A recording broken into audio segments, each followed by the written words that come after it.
Nice. Hello and welcome back to Dukes on Twitch. Back tonight with a really cool deck, invented, I assume, by Torgres, which he came actually fourth with in the last Legacy Challenge, and it's Green White Depths. So a deck that traditionally you would most likely see as Foxtress. Welcome to the stream. A deck you'd usually see as a green-black variant, my apologies, usually as a slow depths or a fast depths, or more recently Hogat depths. We've obviously seen here a transition to green-white, so taking advantage of some of the new cards in Elvish Reclaimer, which is pretty much crop rotation on a stick, Giver of Runes, which acts like a Mother of Runes in this deck, but of course gives protection to Marit Lage through sort of opposing Karakas and Maze of Ith, which is really nice. Something that I think kind of went under the radar when it was spoiled. A lot of people looking at colorless at things like Eldrazi or Umazotwa's Jide, but of course lands not having a color, it also gives protection from things like Karakas. So even against Gaddock Teeg, Karakas doesn't do a whole lot with Giver Runes on the field, which is nice. We're also playing Tomik in this deck. Tomik, a really cool piece of tech, especially in a pretty heavy Ren format right now. The only changes that I made to this deck was that I wanted to play 2 Abrupt Decays, mainly respecting Ren and 6. With that, I've added in a Bayou and a Scrubland to the mana base, taking out 1 stage and 1 Windswept Heath. But the rest of the deck is pretty much the same. It's still got those Maverick elements with Green Sun Zenith, so you still have a bit of a toolbox package, being able to get Ramunap Excavator to get lands back from the graveyard, Knight of the Reliquary, Scavenging Ooze, Gaddock Teeg. So really have a lot of answers in the deck, which is nice. Gaddock Teeg, of course, amazing against combo decks. We also have the ability to do some pretty cool things between Ramunap and Elvish Reclaimer. So say we play a Bojuka Bog against our Reanimated deck opponent, and down the track we want to use it again, we can actually sack the Bojuka Bog with Reclaimer and then play it from the graveyard with Excavator, which is really cool.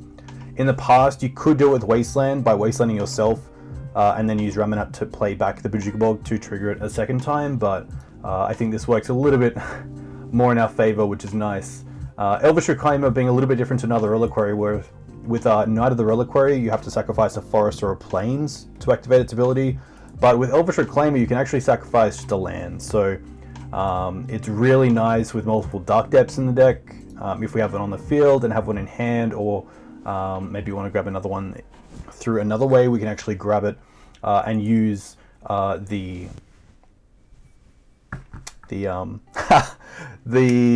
I'm totally lost for words here. The useless, quote unquote, version to Elvish Reclaimer, which is very cool. Steppe's also in there as kind of a 5th mum, an instant speed way to get around things like Echoing Truth or Submerge, even something like a Jace Bounce if we have to make a really awkward Dark Depths token. Mox Diamond's really nice in this deck as well. One thing that I will say against Ren, or at least Ren decks, is that this deck is really well suited to actually beat it. So Sylvan Safekeeper is the only X one other than Knight of Autumn. So your Giver of Runes, unlike Mother of Runes, are going to stick if they're not summoning sick. Elvish Reclaimer, even though it's not a 3-4 straight away, being a 1-2 is just really good against the Ren decks. Of course, Scavenging Ooze and Knights can only get bigger. Tomik's really nice in the air. So looking forward to playing this. This looks like a really fun deck. So I think we'll go straight into our league. There's not much too more to say. A huge thank you to Card Hoarder, who of course allow me to lend out a lot of cards on their behalf, so a huge thank you to them. If you want to support the channel through Card Hoarder, you can use my link to Card Hoarder below. It's like an affiliate link, and of course it kind of helps out that I'm of course advertising them, and it shows that it's actually working. And then if you're from Australia and you want some of these cards, you can use mtgmate.com.au and get 5% off singles if you use the code DUGS at checkout. So MTGMate is pretty much the Channel Fireball of Australia. Recently got a huge stock in of Modern Horizons singles, which is very cool. But that's my spiel. Let's go straight into a tournament and see how it goes. We will go into a league using Green White Turbo Depths and using play points. So I'm a massive fan of Maverick, of course, being, you know, I founded a site called the Green Sun Zenith, which is really good for, or hopefully really good as a resource for Maverick players, either new or experienced. So being able to play this deck with a green-white splash over a green-black is really interesting and definitely appeals to me, and the sort of play that I like to be. We're up against Big Davey Dave, and we're on the play, which is really nice. This hand is pretty interesting. So we have the Dark Depths combo if we really want it. We have a turn 2 Tomik as well. So we have the ability to go sort of turn 1 Misty to play around Wasteland, turn 2 Scrubland Tomik, and then we can play Dark Depths and pretty much have the combo up. So I'm pretty happy with this hand. We'll keep this. If I knew it was against something like Rug Delver, I might try to fetch first to play around Stifle, but I'd rather much rather play around Wasteland here. But yeah, pretty sweet hand. The Ancient Tomb also allowing us, when it's in the deck, to actually go off with Dark Depths with crop rotation a turn early, or in a position where our opponent might not think we can actually go off because we don't have access to 2 mana.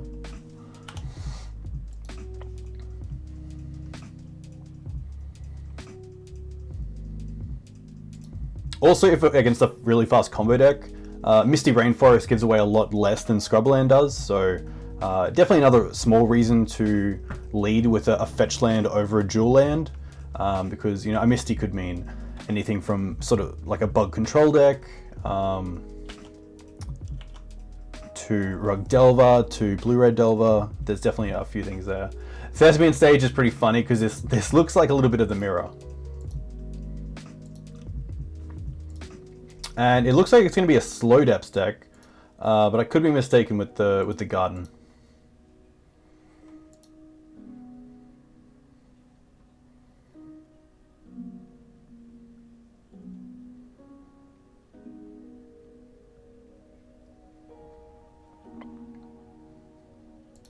Seder Wayfinders. This is going to be the Hogak deck, or at least the Hogak version of the deck, which is pretty interesting.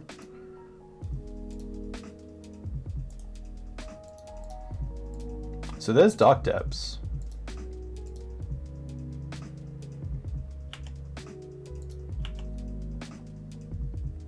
So they put Dark Depths in their hand. Okay. So what I could do here is play Ancient Tomb and hold up crop rotation, because if they play the Dark Depths and go to actually make the combo, I do have the ability to crop rotation away, say, a Savannah that I fetch up for Thespian stage, and then use Ancient Tomb to copy the Dark Depths in response. What'll happen then is, story 1, g'day, we will be able to copy the Dark Depths, get the 20/20, and then their Thespian stage fizzles. However, I think it's better just to play this Tomik. The crop rotation can also answer the 20/20 in Karakas, which can also answer the Hogak. So I'm pretty happy here to actually just put my board out a little bit more. Get a Savannah, play Tomik.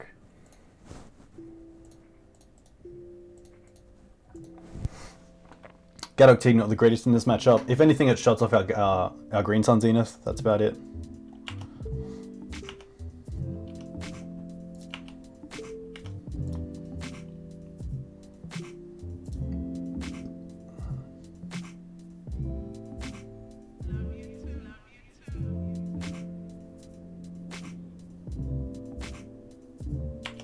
Another Wayfinder, okay.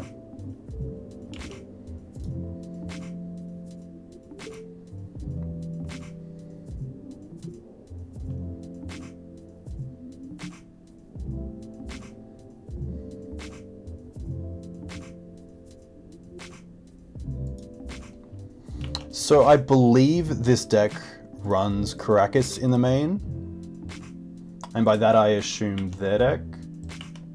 So Hogak isn't an issue. Misty.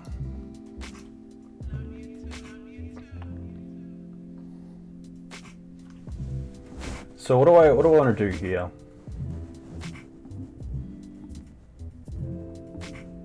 I definitely want to have the combo up. So I think I want to play Misty. and then just have crop rotation open for the combo.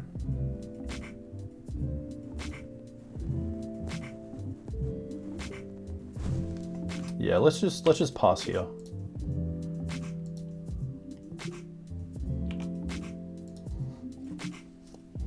The thing is as well,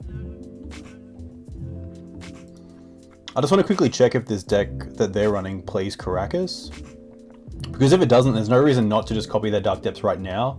They can't crop rotate, which is nice.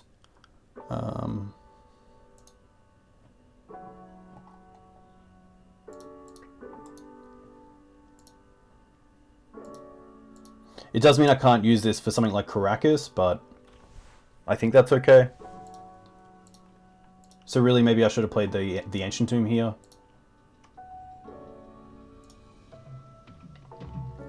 It's an interesting one.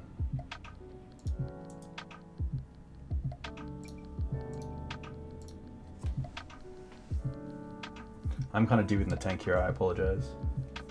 Let's just pass with crop rotation up. I'm pretty happy for that.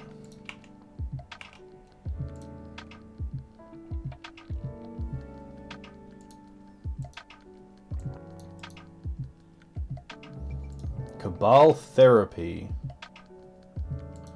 Interesting. So in response, I can crop rotate here, which I don't think is the worst.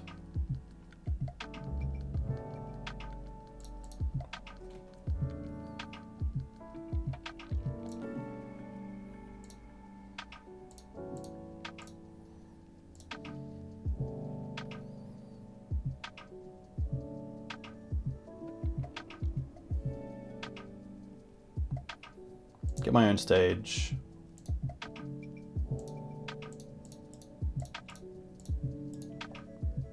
Copy their Dark Depths.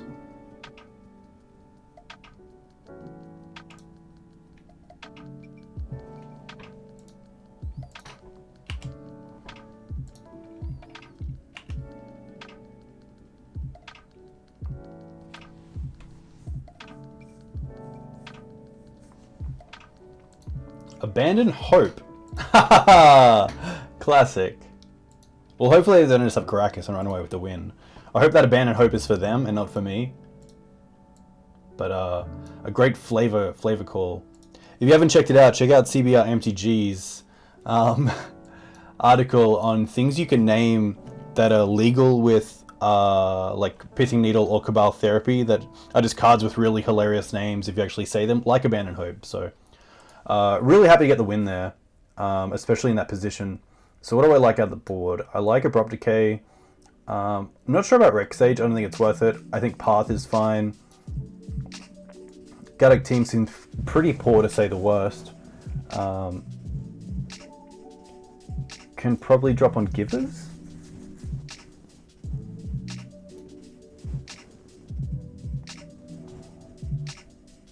Can probably even drop... I was going to say drop Steppe. I don't think that really matters. Their removal for a 2020 is most likely just Karakas. So I'm going to drop the Steppe. They probably can't bring in Path to Exile because they're not splashing the white color like us. I think we just see how this goes. I mean, Path might even be overkill, but I'm pretty happy to have sort of like a turn 1 answer. Or at least just have more turn 1 answers in the deck. Could also bring in our Vale of Summer if I really wanted to. This hand is interesting. I don't think it's a keep. We kind of have the combo that we have a Thespian stage, we have 2 mana and a crop rotation. We just need to find that third land or a green source. But I'm going to mulligan this. I think there's better hands, especially with Mox Diamond in the deck and a few good 1-drops. So we're going to mulligan. Sans a 1 lander, but I think it's... The issue being the Scrubland. The only reason I played a Scrubland over a second Bayou is mainly for the Tomik, just making sure I always had access to double white on turn 2.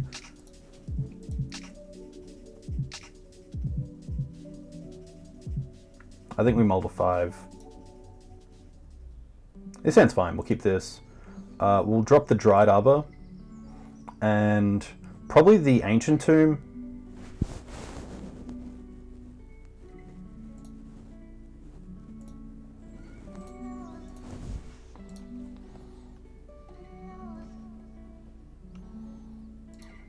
Especially if they brought in hand disruption.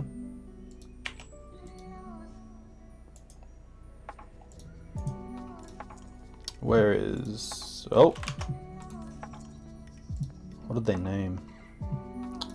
I want to reveal. There it is. Oh, well, they named a crop rotation. Okay. Interesting. Ooze. Let's go Reclaimer pass.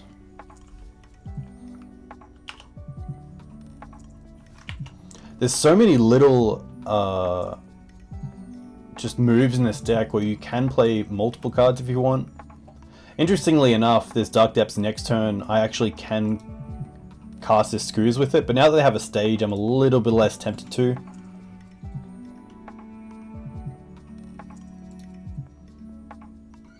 Another Cabal Therapy is pretty good.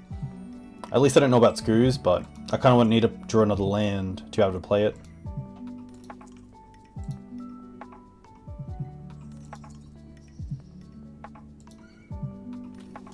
Should really just 6 this turn, I don't have much else to do. Alright. Mox Diamond. Mox is interesting.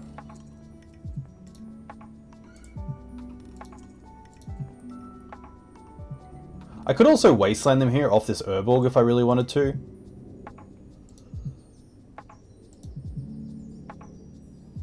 Maybe I'm happy with just like Mox Diamond, pitch Dark Depths, play Ooze, and then sack the Savannah for Wasteland.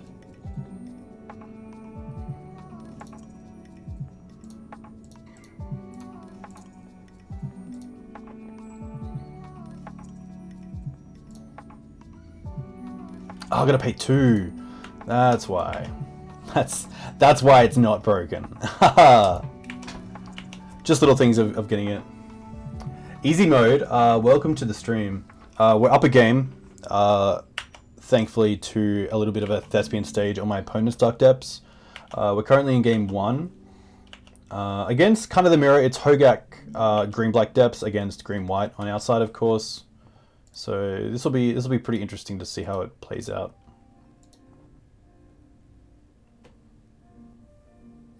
Wonder if they brought in like Fatal Push or anything. I don't think so. 1 black is interesting. Okay, floating a black. Maybe like a... Interesting. Copying that just for a bit of green mana. So maybe that's a pretty good indication that we should go after this land. There's a Thespian stage.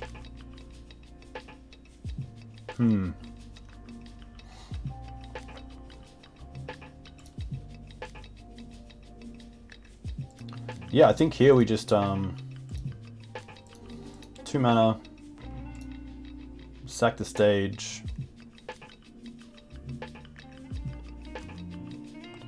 get a Wasteland.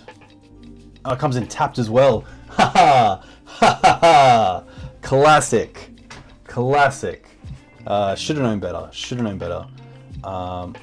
We might as well attack. And I don't really want to eat now. I might as well see if they maybe play a Loam or something and just hold up Savannah. Also, if they play something like a Satyr Wayfinder, I probably want to eat something like the Hogak.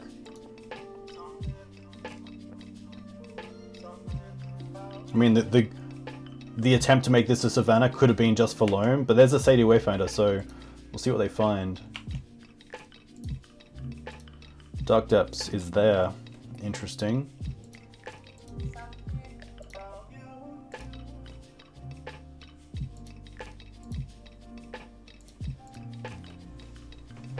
Reading is tech. Reading it really is tech. So for those of you who aren't unaware, Elvish Reclaimer is a 1-drop for 1 green. It gets +2/+2 as long as there are 3 or more lands in your graveyard. There are currently 2. And for 2, and to tap it, you can sack a land, search your library for a land card, and then put it onto the battlefield tapped. So here we're just going to eat one of the creatures. Probably the Hex Mage. It's probably the creature that actually does something, but I don't believe there's a way they can actually get it back from the graveyard.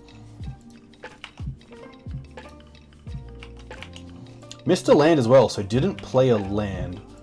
Ancient Tomb, does that change anything?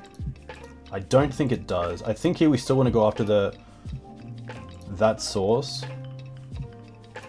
Play Ancient Tomb. Definitely might as well attack here and just get some beats going. No block, so let's go ahead and actually just eat a creature here. I don't believe it changes the clock. Just to work up here in Brazil, really hard to follow your streams, mate. Yeah, I apologize. So, of course, I'm from Australia, and it just doesn't line up that well with other. Oh, Hexmage. Hexmage is pretty good. We are luckily above 20, which is nice.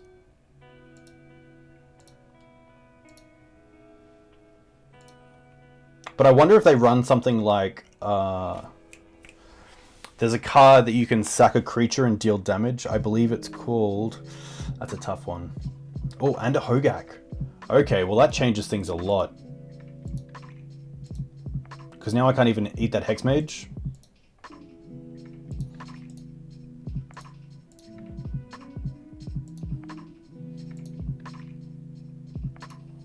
Pretty good turn from them. So now we need something pretty big. We do have Path to Exiles in the deck, which is nice. Windswept Heath.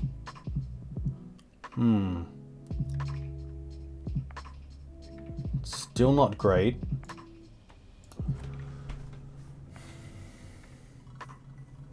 They're 10 live.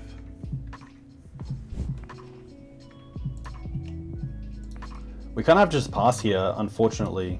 We can double block the Hodak, which is nice. But I always watch your videos. Hey, thank you very much. That's really appreciated. Of course, if there is any feedback that you have that I can actually make my videos better, stream experience more enjoyable, definitely let me know. It's always tough as well. Like, maybe I should have actually played this for a league or two before going straight for it. Alright, so they're most likely attacking with everything here. Or maybe not.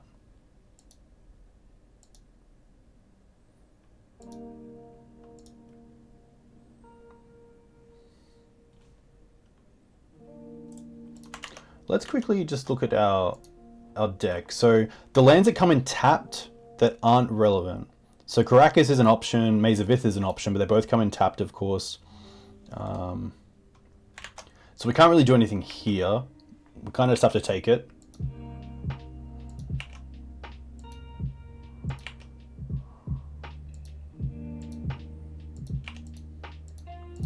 Alright, so now we can go down to 2.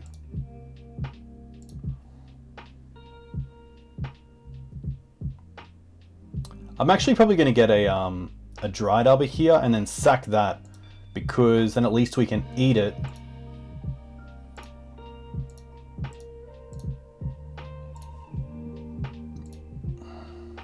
Later on. So we'll get Karakas here.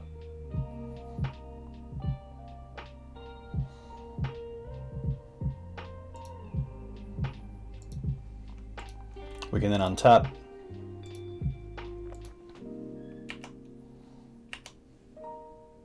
Maze, pretty nice draw. We'll not forget that. So we're going to return. I could try and swing in here for the I could eat the Dryad Arbor and try to swing in by returning the Hogak to their hand, but I want to play around Wasteland, because if they have Wasteland, the Maze of Ith does nothing. So let's return Merit Large. And then I think we just pass here. There's nothing else we can really do.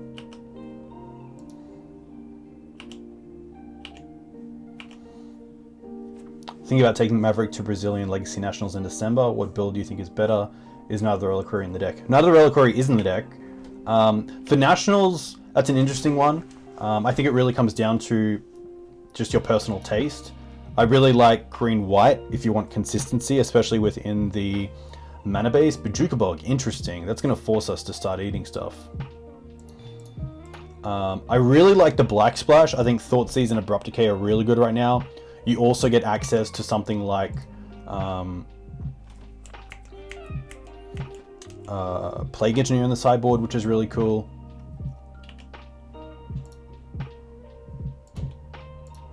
No combat, interesting.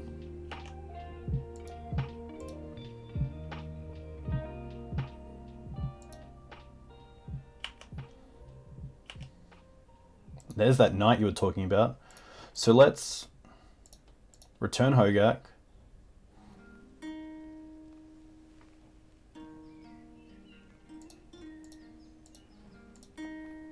We can attack with the Screws here.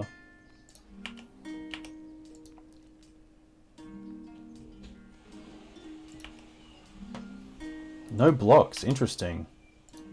And now let's play this Ooze. I think we can go down to 1.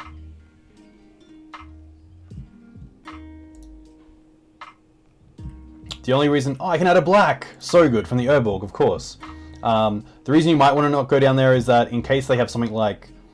They would need multiple mana, but they could crop rotate for Wasteland to deal with the Maze, and then also crop rotate for something like Steppe to give pro green and get through with the last one. But pretty happy there to get up against probably the biggest green-black deck right now that people are trying out. You've got a lot of people from Modern who, of course, have access to Hogaks that are probably a little bit scared of them getting banned in the format over the coming weeks. It just seems like a really nice payoff as well in the deck, where if your Dark Depths plan doesn't go to fruition, you actually just have this 8/8 Trampler that's pretty hard to deal with. And pretty easy to cast in the deck, let's be honest. Fist to Thirst. We're on the play again, which is really nice. Sounds interesting. It's got no green sources, which is really rough. But that is just magic sometimes. So let's mulligan this. It sounds pretty good. I'm pretty happy to keep this. Turn 1 Mum into turn 2 Green Suns for most likely just a Elvish Safekeeper. So we're going to keep this. Probably drop the second Mum. The Green Suns are really nice because they can really just be anything.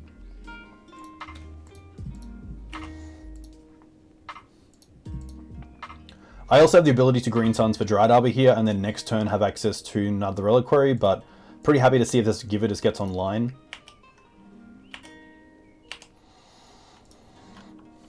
Definitely 6 here. There's no point not to, really. Yeah, good luck to running the list with Hexdrinker. Hexdrinker is really interesting. I think a lot of people, including me, just kind of didn't give it that much thought when it first came out. The level up at sorcery speed kind of feels like a bit of a trap, but I believe it's putting up results now in green-white, which is very cool. It'll be interesting to see over the coming months what happens, but you know, you can never really tell. It's always interesting because Hexdrinker definitely takes the slot away from a different green creature, so it's a case of looking at what creature is it going to take, and is that worth losing out on. Gaddock Teeg. I think here I'm just going to Wasteland my opponent and then Green Suns for Dryad Arbor.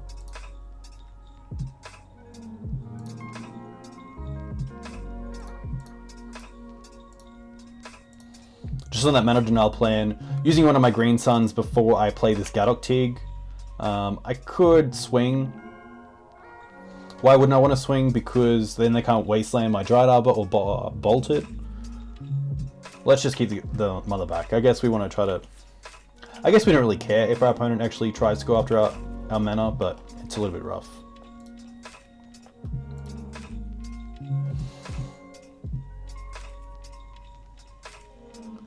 But yeah, Hexdrinker is interesting. I know Thrun's definitely been in the 75 at times.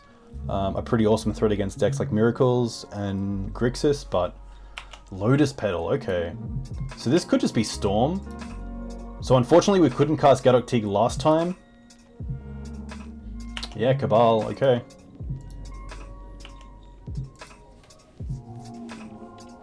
Because of the Wasteland, but yeah, Gaddock Teeg would have been pretty sweet. Looks like they're just going for a number of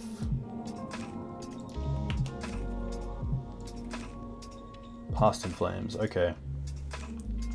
They can just Past in Flames me.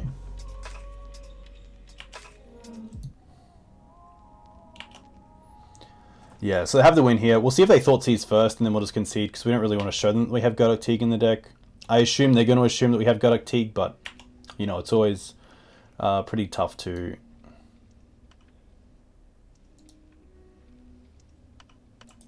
Yeah, we'll concede to the Thoughtseize. Combo is going to be interesting. Combo is going to be interesting. We do have these, which are really nice. Vale of Summer seems pretty awesome. And probably just Surgical. I don't think like Rec Sage or Force of Vigor is worth it. We're most likely just taking out... Give Runes is nice because of the Gaddock Teeg. We can probably drop down on Knights because they're a little bit too slow. Probably some lands as well, like Maze of Ith isn't worth it. Steppe is interesting, but most likely not really where we want to be. I could just drop out the whole Dark Depths combo, but I think it's a good way to really apply pressure.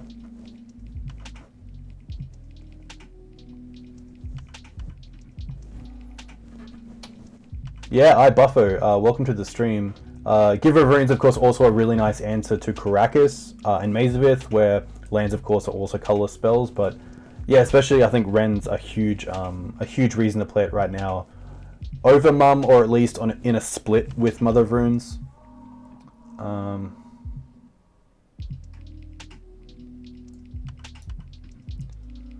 Interesting. Maybe we'll just take out some of the combo. Steppe seems fine, especially even if we're just protecting Gaddock Teeg. I really like it. So we might even like just drop down on probably a Tomik or two. Dark Depths a little bit easier to actually... No, we'll take out Dark Depths. Keep a Knight in. There we go. So really a lot of one mana interaction, which is nice. Let's just go ahead with this and see how it goes. Tabernacle is funny. I'm going to bring in Tabernacle because of Empty the Warrens. And I'm going to take out the Dryad Arbor. You know what? We'll go down on a Wasteland.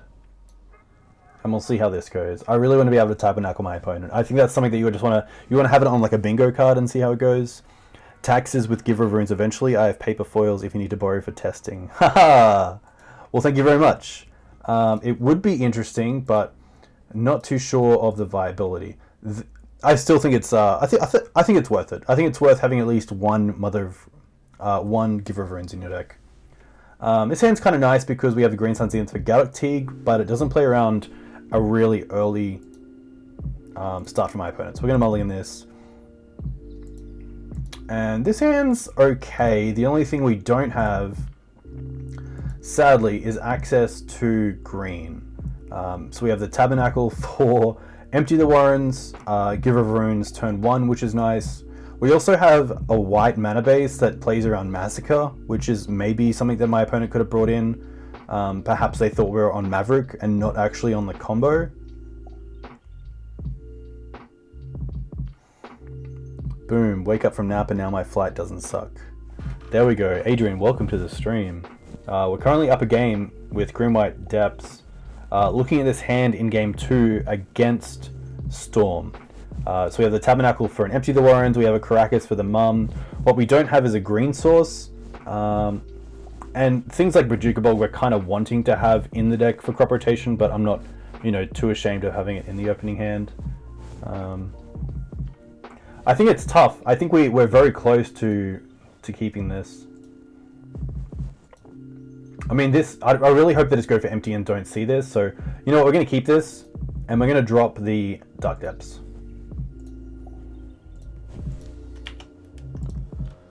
Pretty risky, just because it doesn't really do anything.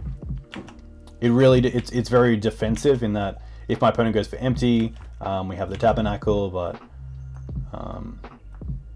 the crop rotation's kind of nice.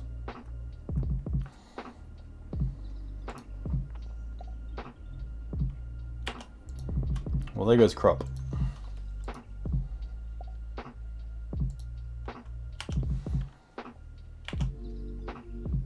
Mox, okay. A little bit nicer. I still don't mind Bog here. It turns off Cabal Therapy just. We also have Surgicals in the deck, so if we draw into Surgicals, we most likely want to have things that are hit. So playing the Bog early does have a bit of strategy behind it, in that it doesn't just get rid of the targets that we could target for. Yeah, so let's go for Bog here.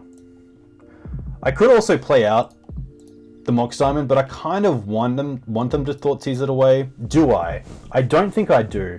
I think playing it and not getting it hit by Thoughtseize is a lot better than just having hidden information, especially when we're only showing white mana. Other than something like Surgical or Mindbreak Trap, there's not really too much we could have. We can attack. It's always a little upside.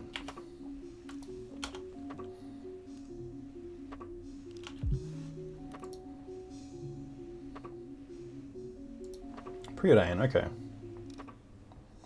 This also means next turn we just have mana for Green Suns for Gaddock Teeg if that's good. Safekeeper. Might as well play it just to get the clock going a little bit more. Just of course holding this Tabernacle for a little while. I mean, to be fair, our opponent may have had just a plan to go for empty and has seen the Tabernacle and gone, well, that's not going to work. So hopefully it's bought us some time. Giver with Gaddock Teeg's really nice. And of course, a white mana source in Karakas that doesn't really turn on Massacre. Haha! Okay. So that's pretty nice.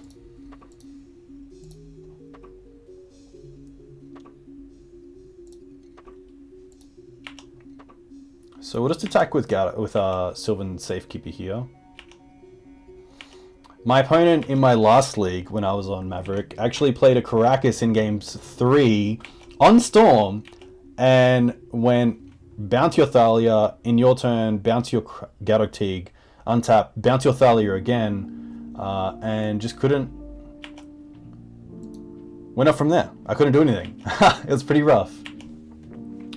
Okay, so they played the Lion's Eye Diamond, so if anything works out correctly, this is where we just draw like Night of Autumn, and Mox Diamond is what we draw.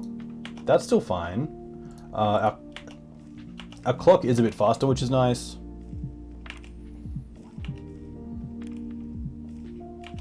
No point playing it out, of course.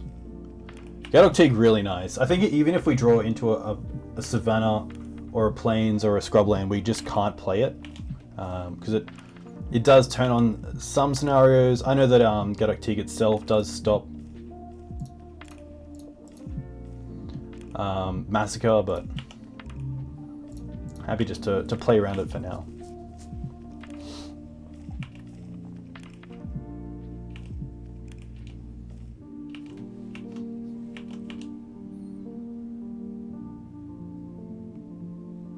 And we're going to win this game, which is nice. So a really timely Green Sun Zenith there, which is nice. Looking again at our deck, I don't think there's anything we want to change. All we've really done is drop down on the combo, taking out some of the lands that don't really do much. Wasteland, of course, pretty good, but usually they're fetching for basics, especially knowing what we're on. Surgicals and Vale of Summers in here. I don't think Abrupt Decay or Force is worth it. So let's just run this back and see how it performs.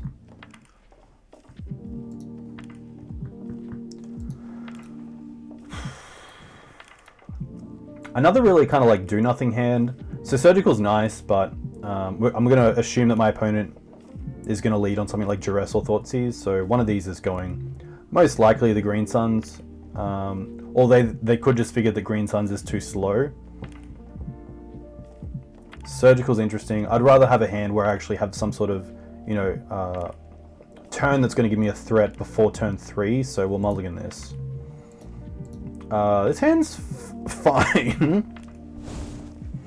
We can drop the Ramunap and just fetch for a Savannah. We could also get a Bayou to play around, of course, Massacre, so we'll keep this.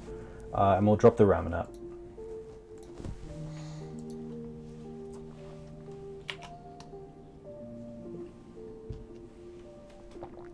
Ooh, Thoughtseize again. Alright.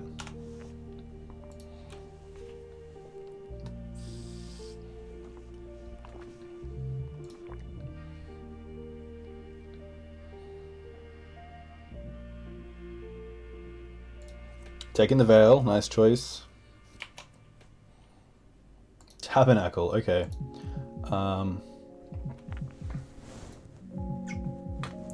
So what I can do here is actually just Green Suns for Dryad Arbor, which I don't mind. So I'm going to get a Bayou. I don't want to get a white... do I care? If we're getting Gaddock Teeg anyway, it doesn't really matter. Let's get a Savannah. And then Green Suns for Gaddock Teeg. Oh, for Dryad Arbor first, sorry.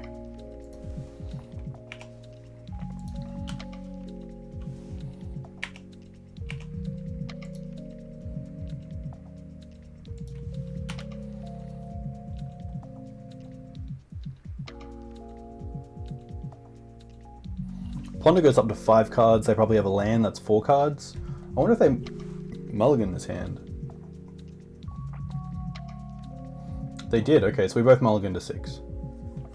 Interesting. Hello to every one of the 23 people watching this stream. So Ponder chose not to shuffle. Okay, so a nice little setup for my opponent there. Unless they have a fetch line, they fetch straight away. They just don't really care. They took the 1 card they want. Interesting, okay. We draw a Scooze.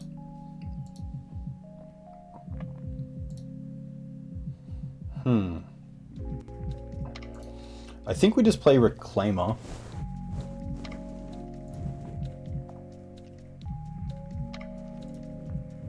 If we tap the Savannah, it shows that we're weak. We don't have really anything.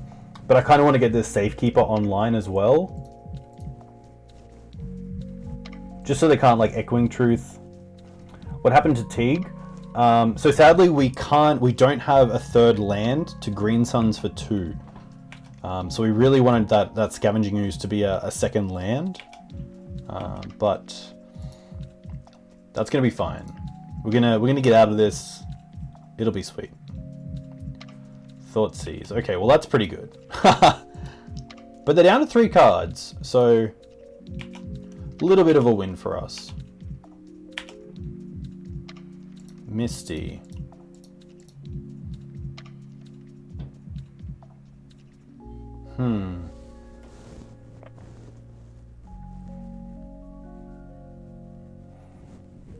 So I can be really aggressive. And actually sack this Dryad Arbor to get this Elvish Visionary up to a 3/4. So we can play this, we can fetch away. We'll get a Bayou.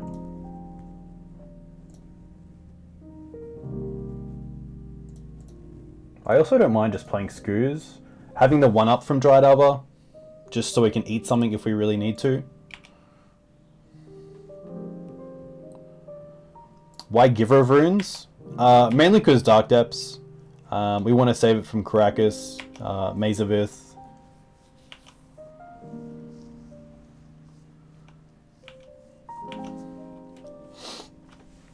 But how have you, Jack? Have you tried Giver of Runes in D&T yet, or are you sticking with Mums? What do we got? When are you playing Hawks and Taxes? It would be fun. It does look pretty fun. You refuse to try it? I'm kind of in the same camp. I just really don't like it. They're going to Abrupt Decay that. Interesting. I kind of like just sacking here.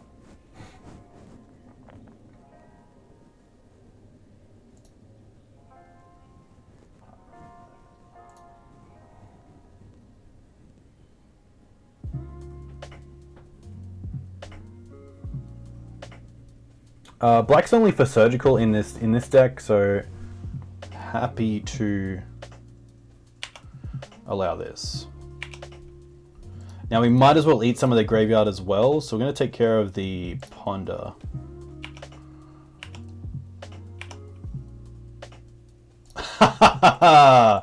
Classic. Sometimes you just draw and it works. So let's attack for 6. And then just have lethal next turn, hopefully. Yeah, the Tabernacle's nice in hand. It doesn't tax us on the field, and it's just there so they can't cast Empty the Warrens. I'm not sure if that's worth bringing in.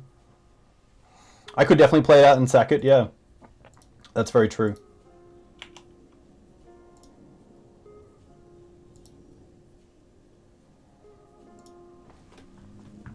Second main phase from my opponent.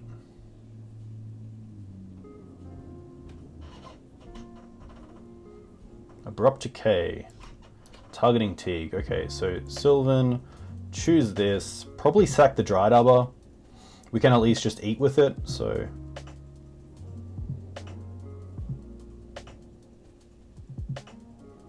Maybe I want to get rid of the Savannah so they can't, like, do something in response.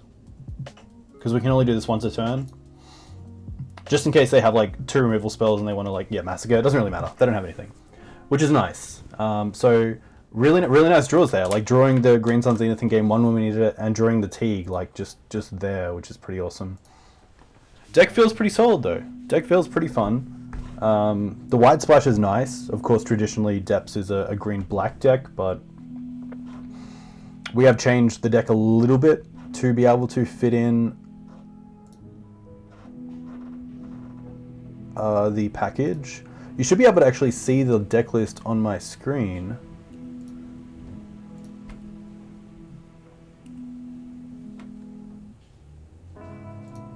Not sure why you can't see it.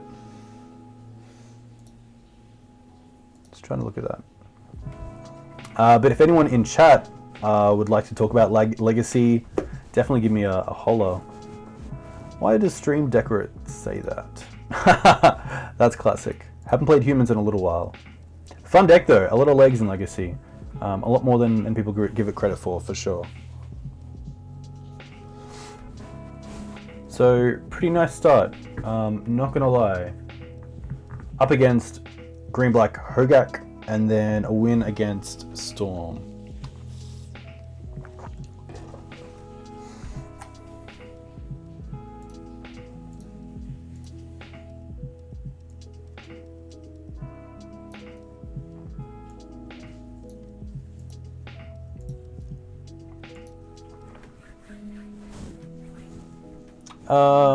I'm gonna do a giveaway.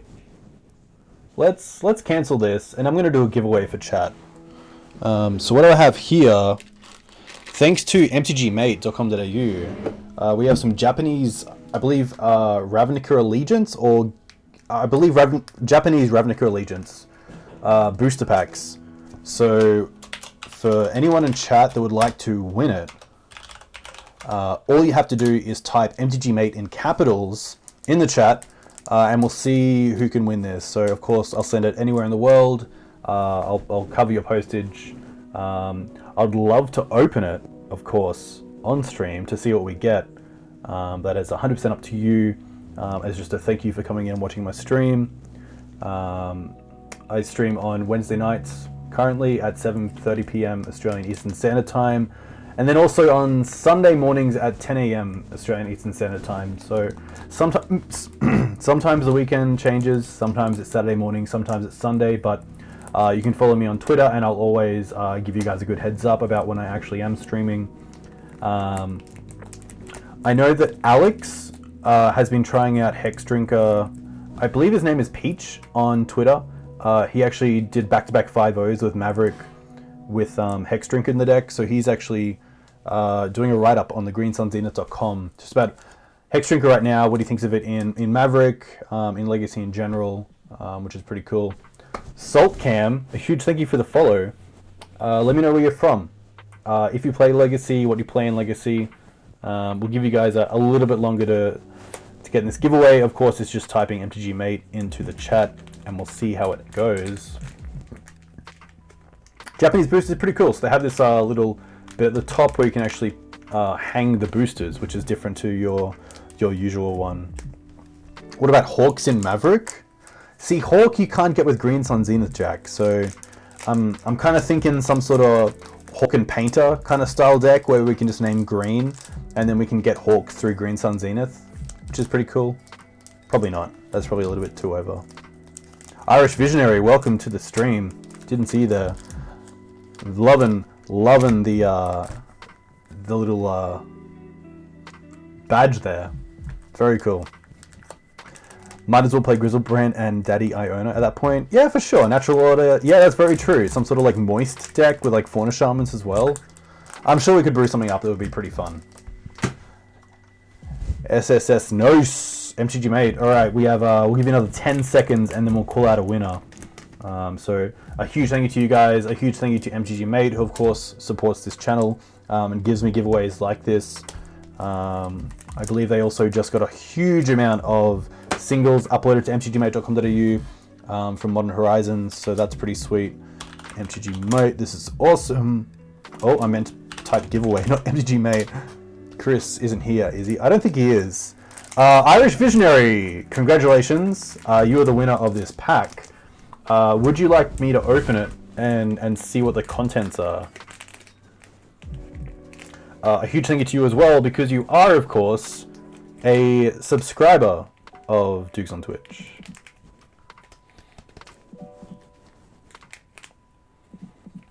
Got a bit of silence here. A little bit of a drum up.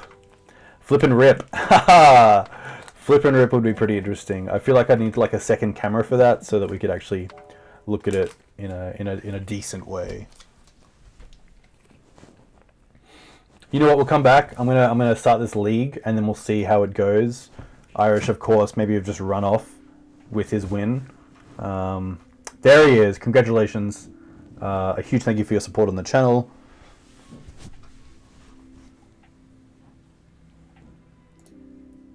So we're currently 2-0. Pretty happy with that.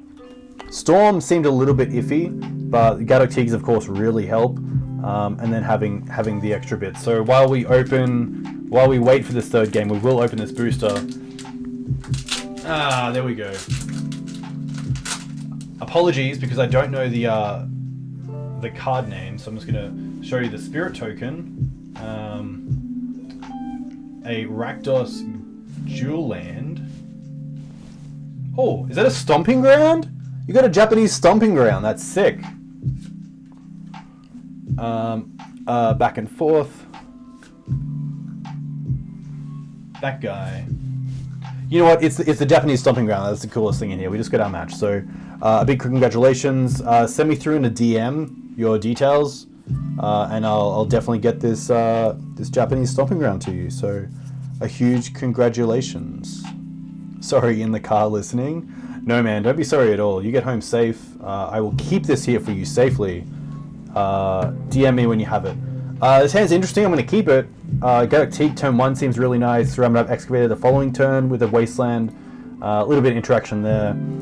Mox Diamond looking really nice as well.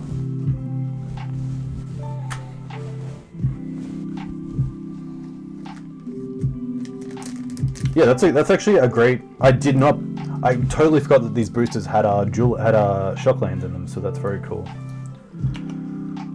Not sure where our opponent is on.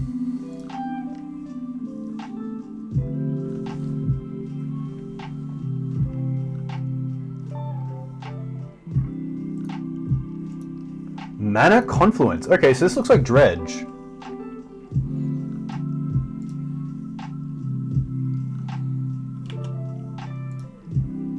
Okay, so we have access to Bojuka Bog, of course. I'm not too sure what Gaddock Teeg does. Dread Return, I believe, is a Irish Visionary. You are more than welcome. I believe Gaddock Teeg doesn't do anything. I could be wrong, though. I guess it drops... Is it Breakthrough? Maybe that? Is Dread Return 4 CMC? Let's have a quick look.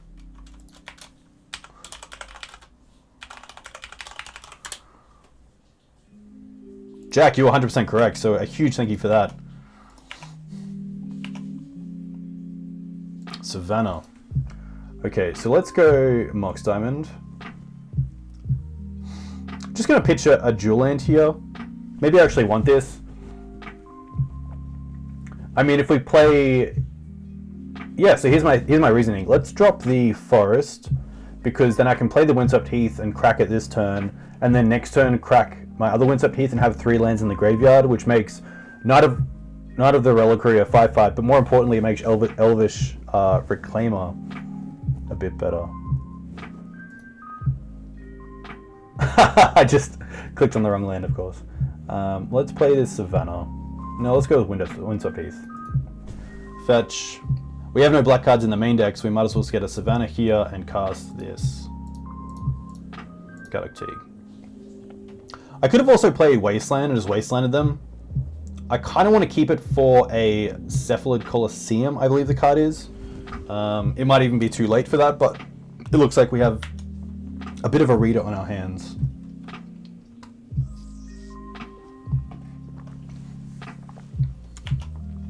Yeah, so Teeg turns off Green Sun Zenith. Probably the main target for Green Suns here is going to be something like Scavenging Ooze. There's the Colosseum. 2, 4, 6, 7. So they actually can sacrifice this turn. Let's get their graveyard out here. The graveyard is definitely their biggest resource in this matchup, so got to have a pretty good handle on it and make sure you guys can see it as well. Yeah, sorry, they're definitely likely not to draw with the, I believe, Stink we did, Imp in the Bin. They obviously have some pretty nice draws if they want to crack this Colosseum, but maybe they want to looting first. Interesting. Holding priority, they're cracking the LED. Okay.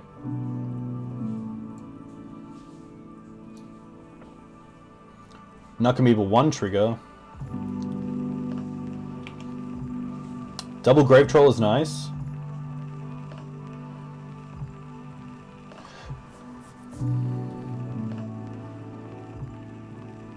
So what I can do next turn is play Wasteland and play Ramunap, and then if I get another turn, I can get back a fetch land, get up Dryad Arbor, and then Wasteland my own Dryad Arbor.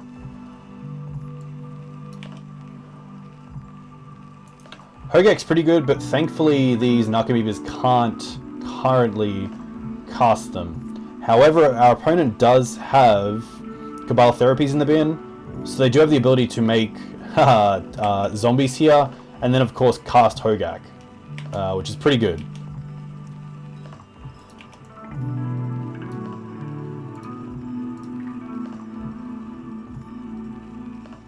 But nothing out of the ordinary in this deck so far. If anything, Hogak's pretty cool. Obviously one of the newer cards to make it into Dredge. But other than that, there's no sort of one-offs that we can see here that are too good. They didn't crop rotation for Cabal Therapy, so pretty interesting from them to know straight away what we're on, which is great from our opponent.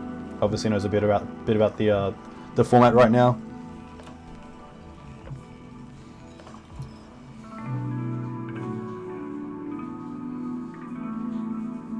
Another Cabal Therapy in the bin. Who would have thought a 0 mana 8/8 with trample that is free is broken?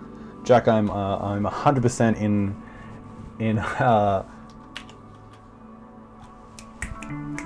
agreement with you. So I assume that one of these zombies is now going to get flashbacked to name Ramunap and kind of leave us with nothing, which is pretty rough. Even drawing into crop rotation next turn for something like crop rotation in Bojuka Bog would be nice, but I don't think that's going to be enough, especially with these zombies already in play and a Hogak, which they can just get back.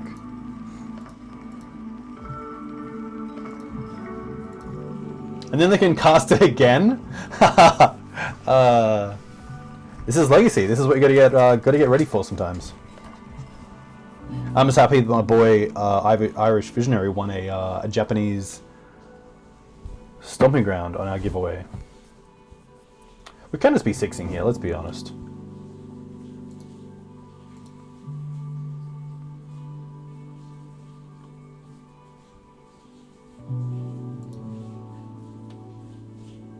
On the play, I don't mind Vale of Summer against this deck, especially if we can just hold up, say, a land and Surgical. It's quite nice. It might make your opponent just kind of go off for the sake of going off. Giver of Runes. Doesn't do a whole lot. So I think we have to take care of the Colosseum here for sure.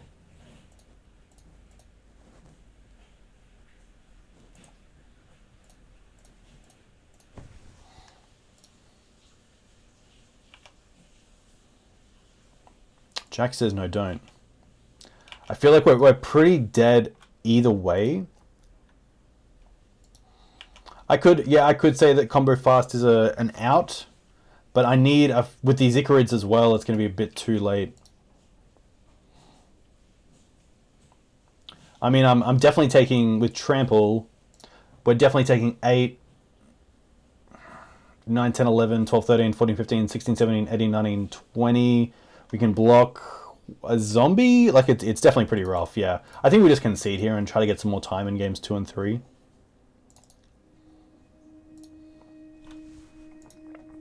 Very fast combo. I wonder if Tabernacle's worth it. Tabernacle's pretty interesting. So sadly, Trample and Protection doesn't work too well. So if I block an 8/8 Trampler with my 2/2 Gaddock Teeg and give it Protection, of course I get to save 2 damage, but the other 6 tramples over, which is pretty rough. So I think I like Vale, I like Tabernacle, I like Surgical. What do I like taking out? Probably some little, like, Safekeeper, maybe just Giver. I don't really care about Giver, do I? I'm not sure if they have any sort of removal in the deck. You like Paths?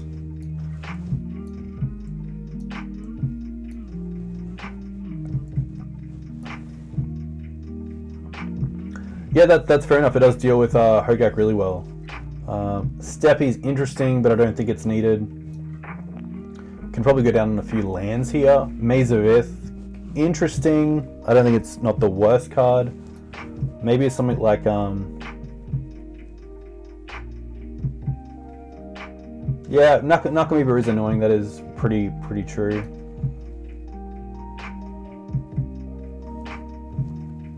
Can probably just drop a land, like an actual Scrubland. Probably don't want all my lands in my deck.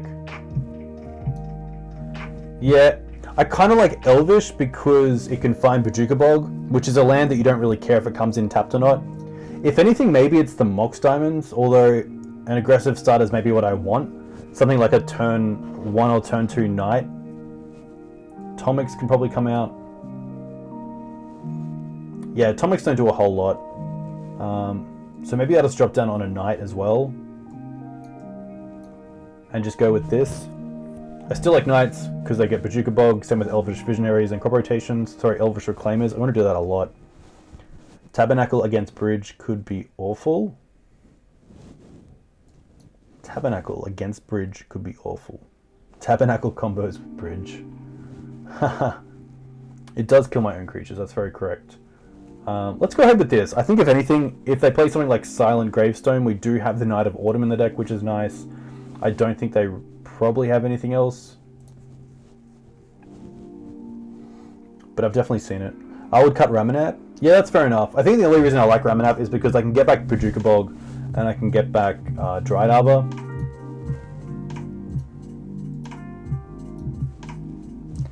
This hand's rough. The Stage and Ancient Hymn are really nice together, but we don't really have anything else. Just the Surgical's a little bit not the greatest. This is interesting. Green Sun's here, really just showing Scavenging Ooze, which we can get turn 2. This is a Snap Keep. I can get Bog turn 2, that's very correct. I think we just keep and drop a fetch land.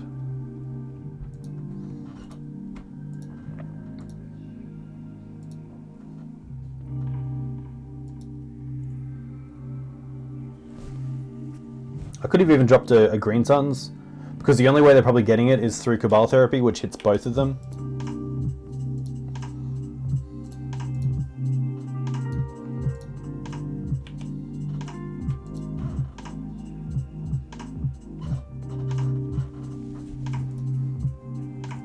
I could also Green Suns for Dryad Arbor, that's very correct.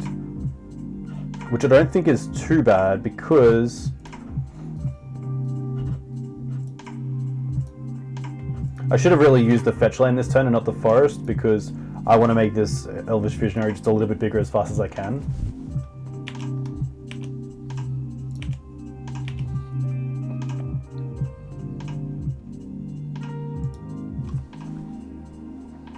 Confluence. Silent Gravestone, okay. Interesting. So we do have the green sun. So if we draw a land, path.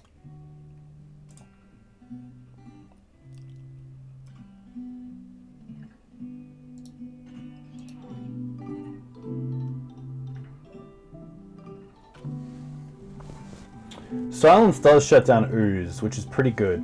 But it doesn't stop Bojuka Bog, which is nice for us. So I could hold up Path to Exile this turn if I really wanted to. And also Elvish Reclaimer. But I feel like we have to keep this Green Suns for Night of Autumn.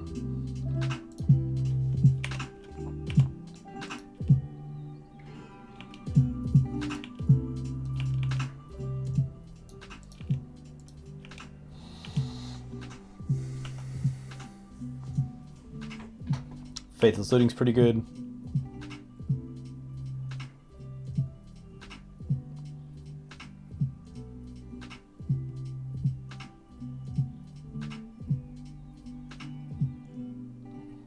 Icarud Golgari Grave Troll, interesting.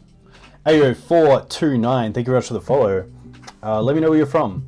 What do you play in Legacy, if you play Legacy.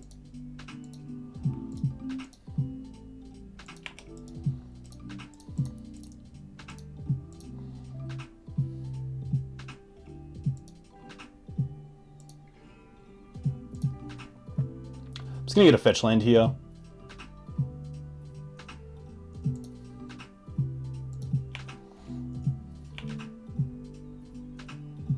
Karakas. Okay, that's pretty nice.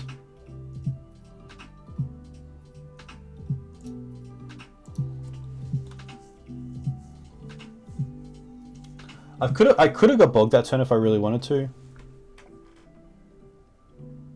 I'll slink away now, too early in the States. Irish Visionary, all the best. Thank you very much for coming in. Congratulations on the giveaway win. So I kind of want to hold up Reclaimer here.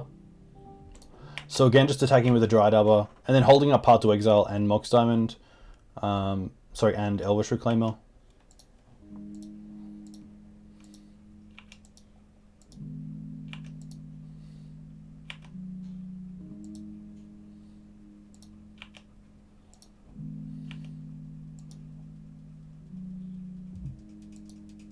There's a Narcomoeba trigger, which I think is probably worth dealing with. I also get rid of one. So Bog here allows me to get rid of a few cards. However, we also have Path just for Narcomoeba, if needed.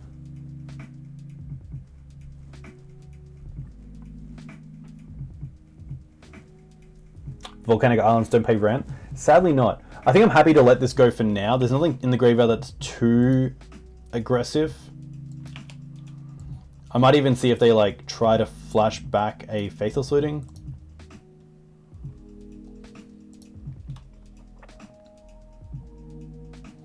Cabal Therapy. Okay. I guess I should have responded with Path to Exile. Because now they get to sack straight away.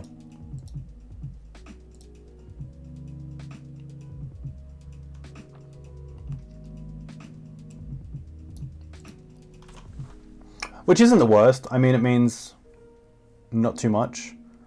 Because even though we didn't path in response, if they sack the Narcomoeba to get the Path to Exile, then it's just done the same thing. If anything, we're trying to protect our Green Sun Zenith, but of course...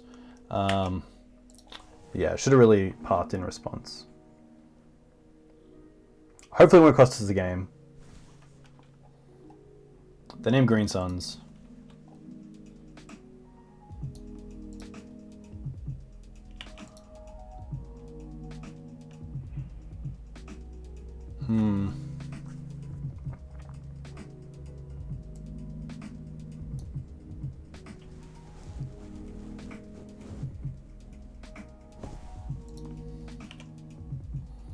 Yeah, I could very much get stage. Another Silent Gravestone doesn't do a whole lot. So let's... Savannah.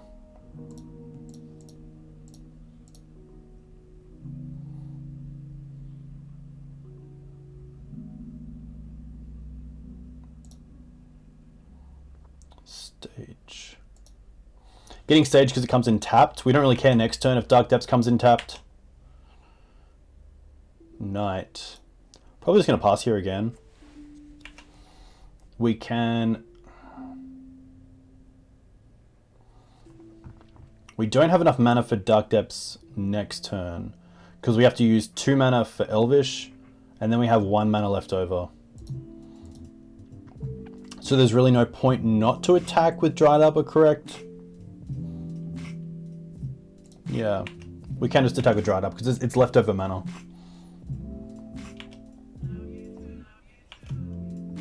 Love you too. Okay. Back to the graveyard.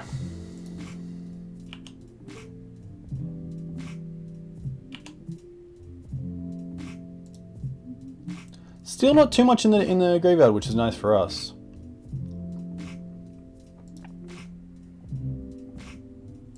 And they're just going to concede because obviously they feel they don't have the clock to actually just get around a combo for Dark Depths, which is really nice. I don't mind Force of Vigor because we saw that Silent Gravestone.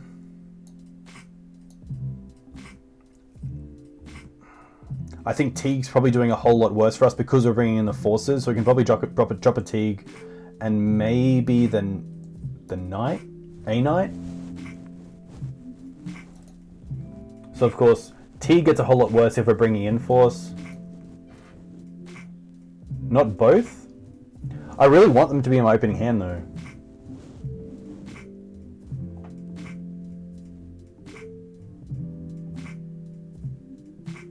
$29 is a lot of mana. I was trying to think of a land to drop. Maybe just a Windswept Heath or a Misty Rainforest and then bringing back in a Knight. Knight just still seems really solid in this matchup. So maybe we just try this. Yeah, it could be a basic as well. I'm not really trying to play around anything. This hand is interesting. So, from what we've seen, Cabal Therapy for crop rotation has been the case. We do have the Dark Depths package, but it is just going to be on curve. This hand's a lot better because we can go 1, 2, 3. Drop Steppe. Maybe drop the Forest. That's tough. Maybe drop the Knight. Keep this. I want to hold up. Yeah, I want to have the Forest, so we'll drop the Knight. And then just have turn 1 Forest, turn 2 Thespian stage? No.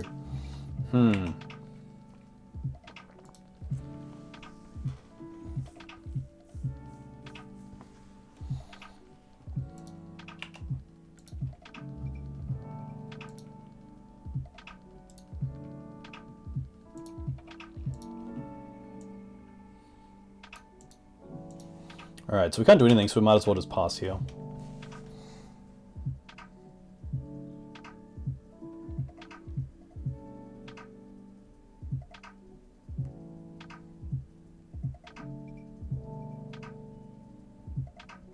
To be fair, maybe I shouldn't have pressed 6, just because it shows we don't have, like, surgical extraction.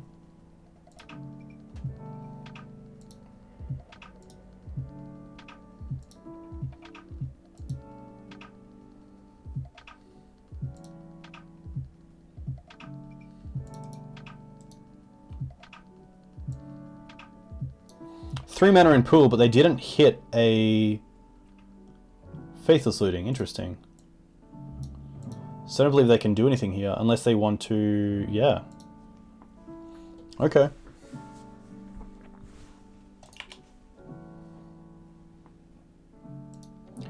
Windswept Heath.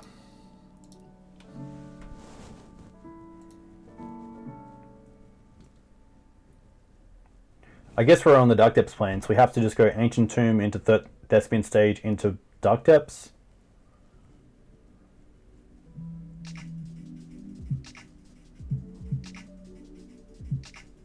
Yeah.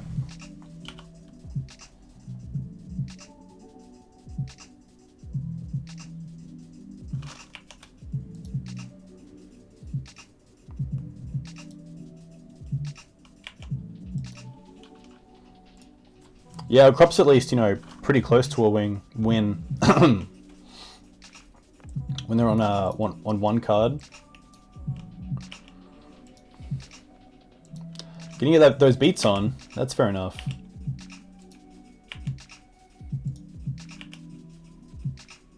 Mox Diamond. Oh.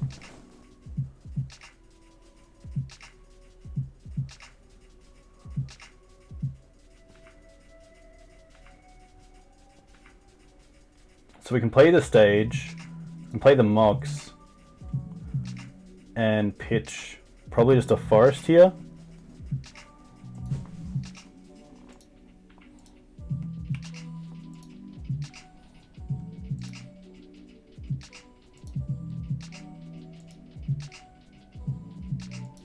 I don't mind even just playing this Vale of Summer in their end step if they do bring back this Icarid, because I believe it's a cast? Maybe it's not a cast. Maybe it is a cast. No, it's just a return, okay.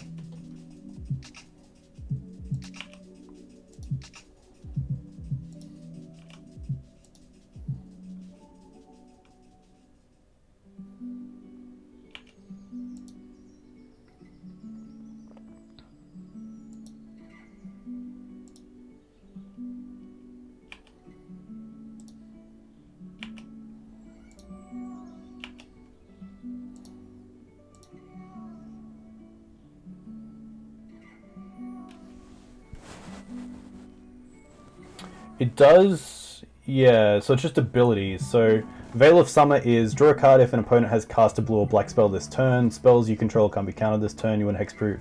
You want permanents gain hexproof. But of course, Icarid is just a trigger, isn't it? It's not actually cast. So Vale of Summer does nothing. I can't even like do it in my end step.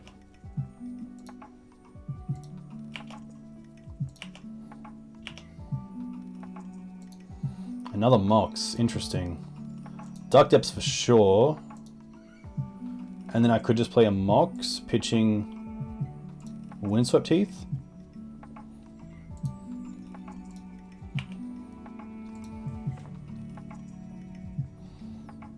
And then it's going to be pretty rough for my opponent. They have to deal 14 damage next turn. I can block a Icarid with the Dark Depths token, so... We also have Vale of Summer open.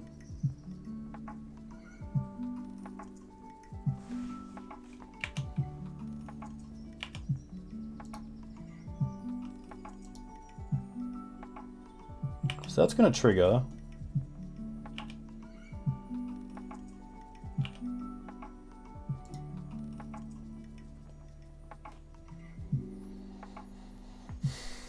There's nothing even great to Dread Return back, which is pretty rough.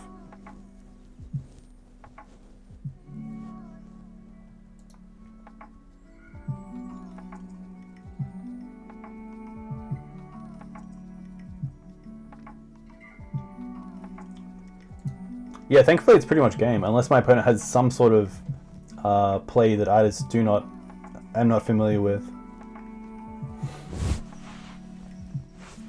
Which is nice for us. Hopefully this is going to be a win, because then it's 3-0.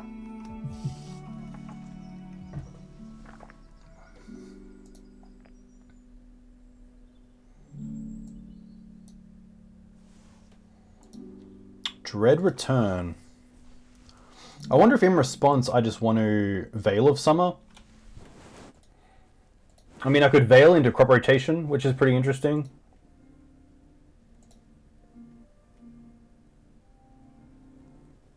Surgical. Interesting.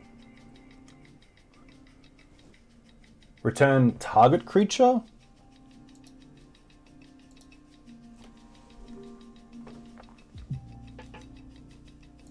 Have they targeted anything yet? I don't believe so. So So these bridges will resolve, because I can't stop them. They're on the stack. And then they're trying to get back Stinkweed in.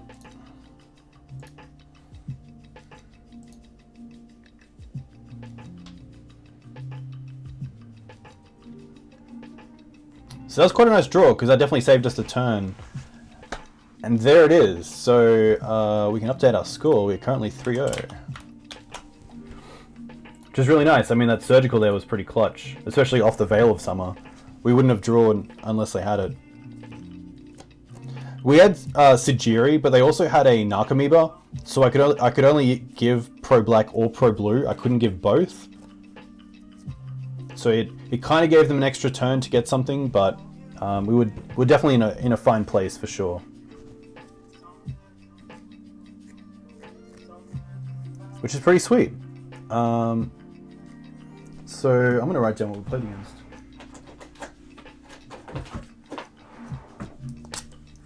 So 2-1 Dredge. 2-1 Storm. Hey, Irish Visionary. A huge thank you for the resub. 3 months is very cool. I love this. I love the sub badge, of course. Congratulations again on the giveaway, which is a Japanese booster with a Japanese Stomping Ground, which is a very nice pickup. But a huge thank you for your support. 3 months is very cool. So it was a nice win for the good guys. That is very true.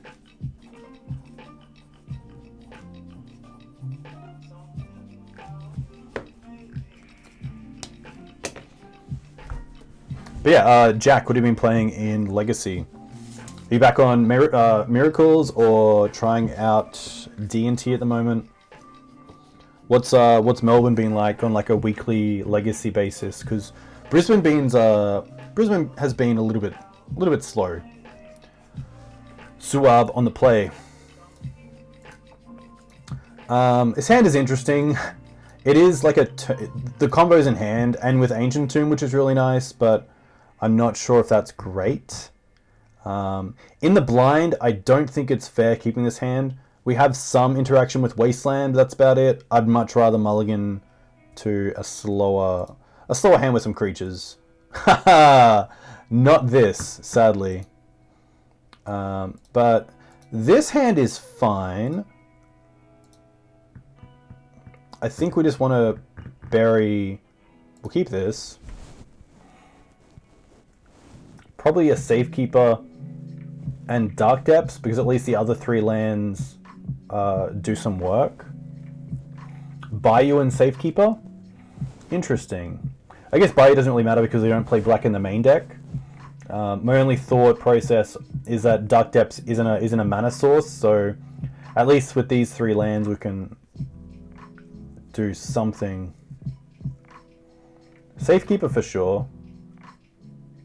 And yeah, maybe we just keep the combo. Maybe we're up against a deck that really hates the combo, so Jedi, we'll go with that.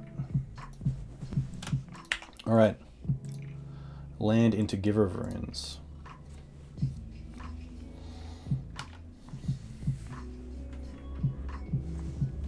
Yeah, no, that's fair enough. The full combo is really nice, especially in a Mulder 5. To have it in the 7 was pretty funny. Basic Island. Okay, so this could be something like Miracles.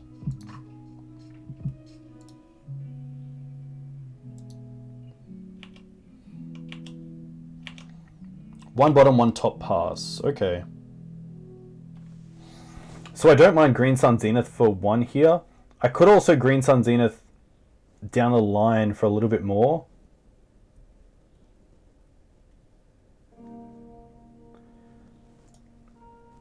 I also want to make sure that I have the mana, so maybe I'll just Green Sun Zenith here for Dryad Arbor.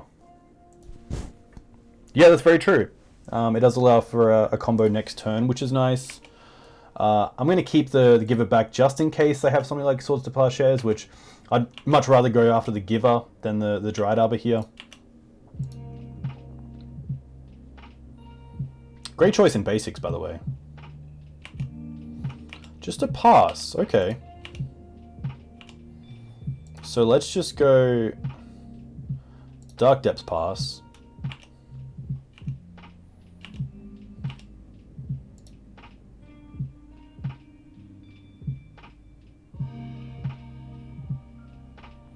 I mean, maybe my opponent concedes because they haven't given away what they are. So this could be a spot where they actually believe that they don't have a chance and want to conceal information, but it's definitely a nice position to be in on a Mulder 5.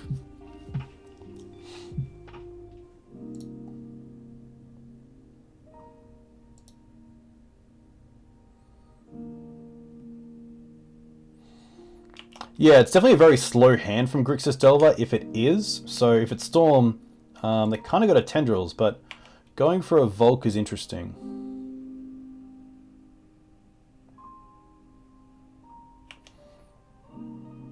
If they were Storm, I would most likely think they would go towards an Underground Sea if they wanted to try and go off this turn, unless they have one in hand.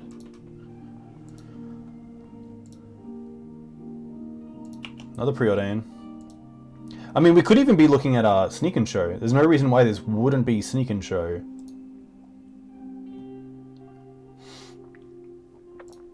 They could just be looking for like a Soul Land and then Show and Tell in Omniscience. Could also put in Grizzlebrand. We do have Giver, of course, but that's why I love Legacy as well. You can't always tell straight away what a deck is.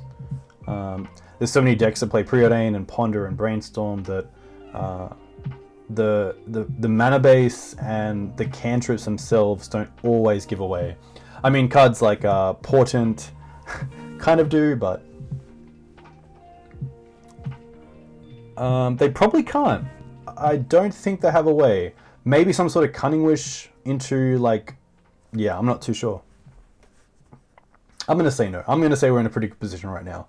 Because our opponent's obviously in the tank looking at ways to get out of this position.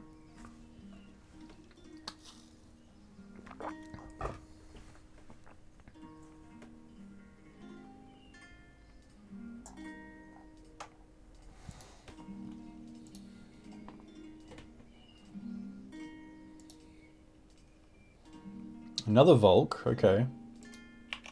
And they're looking to pass. So let's go to that end step. And we will float 2 mana, use Stage to copy Dark Depths. I wonder if they, like, Stifle could be an out. But no. They're just going to concede.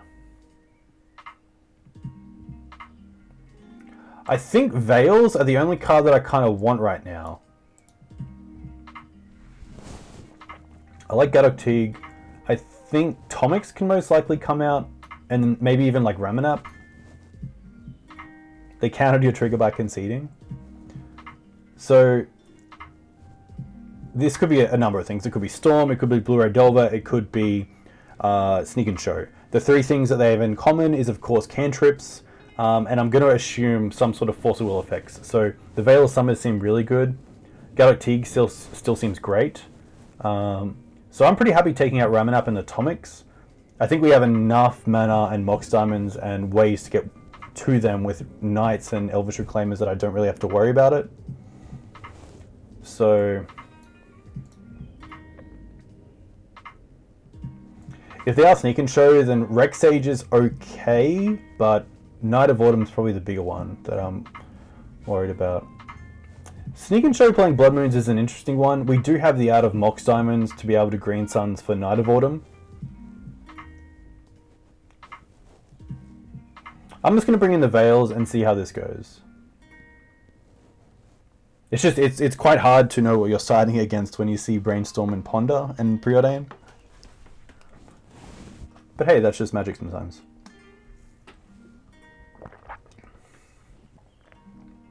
Maybe like Safekeeper's not that great. It just seemed like a really slow start for a Blue-Red Delver player. And I don't believe they would be Blue-Red because they didn't, like, no Delver or Young Pyromancer or Dreadhorde Arcanist within the first 3 turns. 3 turns, sorry. I'm not too sure what kind of keep that is. Surely you keep a hand that either has a threat or you believe is going to Ponder or Brainstorm into a threat before turn 2.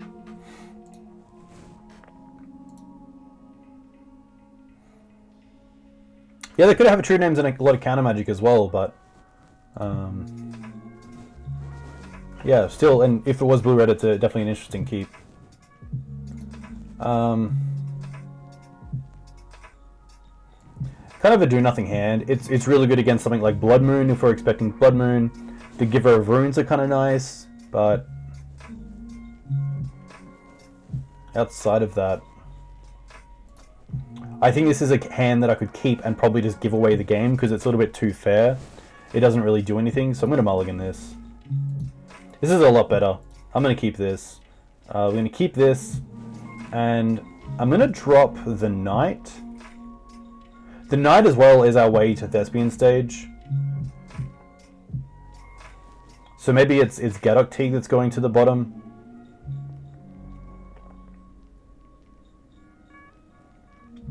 Yeah, if I'm going combo, I'm just going to drop. I'm going to drop the Teeg. As good as it could be if this is some sort of combo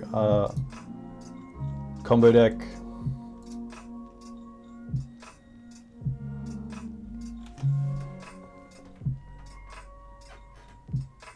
Blood Moon does shut down the combo until I find an answer for it in Knight.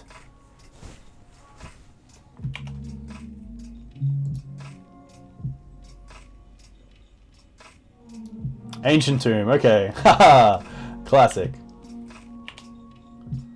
Wasteland. I like Wasteland here. I like Wasteland a lot. Soul Lands just do so much for the deck.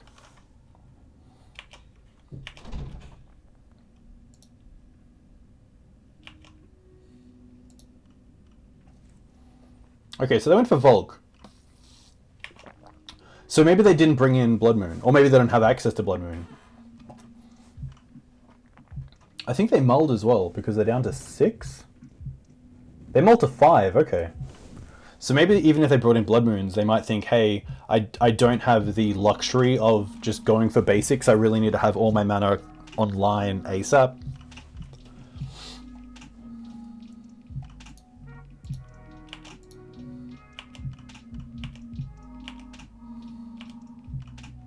Karakas. Pretty nice play. I kind of want to keep this Windswept Heath for a basic forest, so I'm just going to play Savannah into Giver of Runes.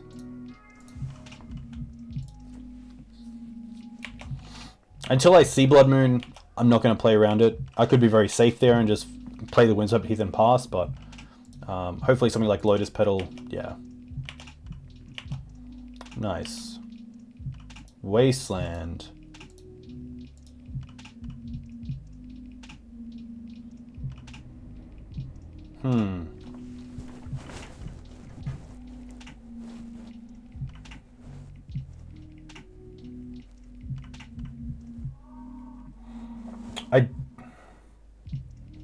I mean, we're on the Wasteland plan. I don't mind the Wasteland plan. We also get to hold up Vale of Summer. The Giver's not doing anything this turn, so we might as well attack.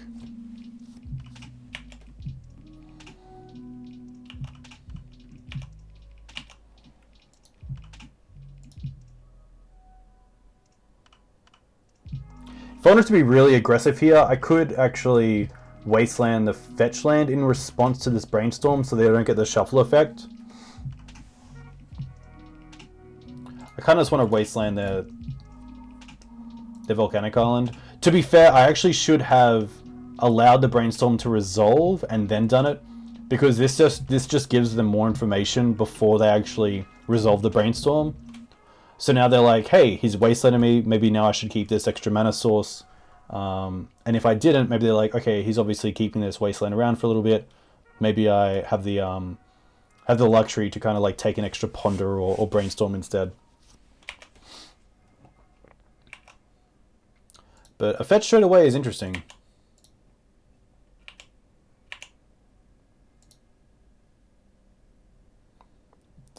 Could mean like just like Ancient Tomb Show and Tell. We do have Karakas and we have Knight. And I think Karakas is just the better play. But it doesn't matter. Okay. Well, that's nice.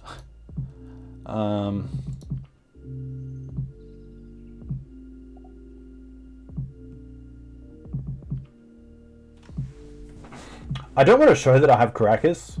I want to keep it. So I think I just want to play Stage Go, holding up Vale of Summer. Next turn we can just play a Windswept and then Night as well, which is cool.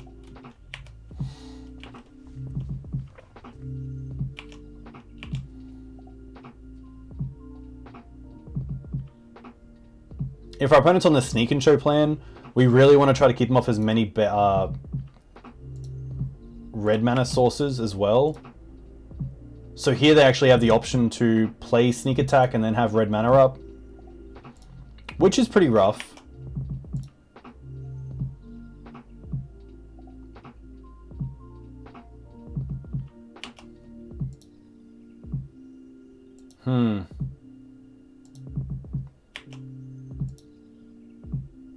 So like, yeah, I didn't play around Sneak Attack.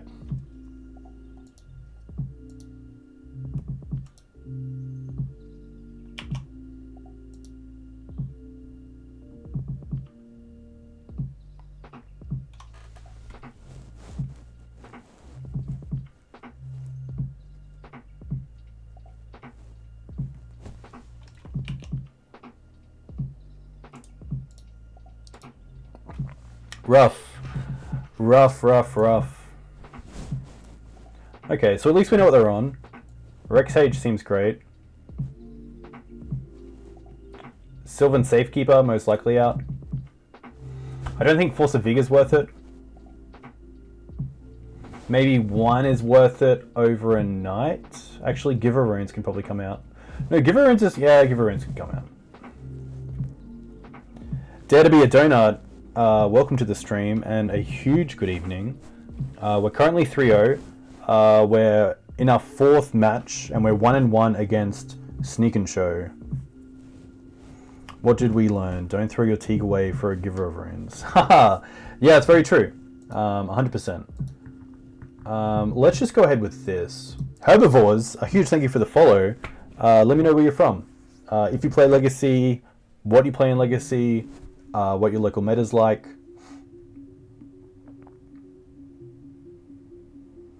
I think this is fine.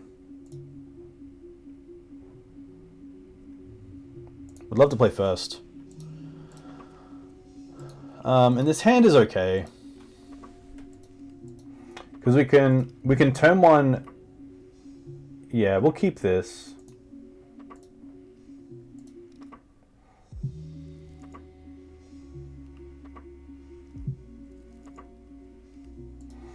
We can turn one Green Suns for a creature, being Elvish. So let's play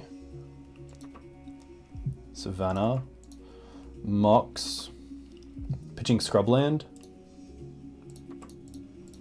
Green Suns for 2, or at least for 1, for Elvish Reclaimer, and pass. So as a Legacy noob, are we playing Giver of Runes alongside Mother of Runes due to Renin 6? So we're playing Giver of Runes because it gives the Dark Depths token protection from colorless, and a big part of that is that it gives protection from Karakas, and also Maze of Ith to a lesser extent. So having the additional advantage of being able to give protection from colorless, even though it can't save itself, is really nice. Brooklyn, I sold out of MTGO sadly last year. That's fair enough. There's actually a lot of really good Giver of Runes.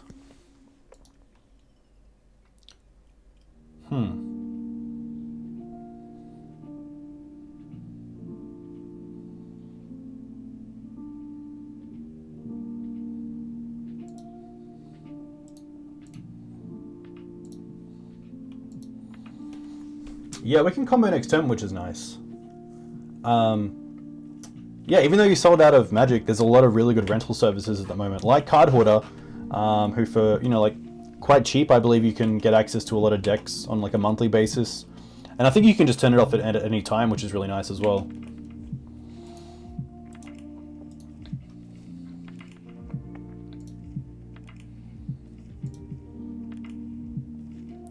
Oh, my GeForce game driver. What do they do with Ponder?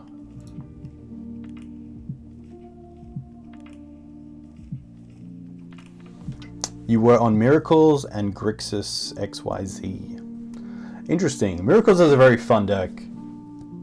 It's very cool to have such a really nice control deck in Legacy. Very straight to the point. I mean, any deck that runs Counterspell, big tick up in my book. Especially in such like an unfair format like Legacy. All the variants of Grixis. What was your favorite?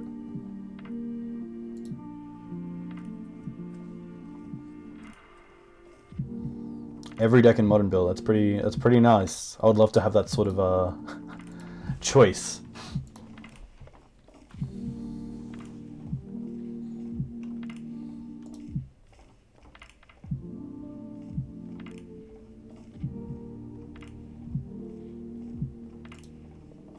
Chose not to shuffle. Interesting. Ancient Tomb. Petal. Are they just going for it? Blood Moon. Interesting. The Night of Autumn definitely helps.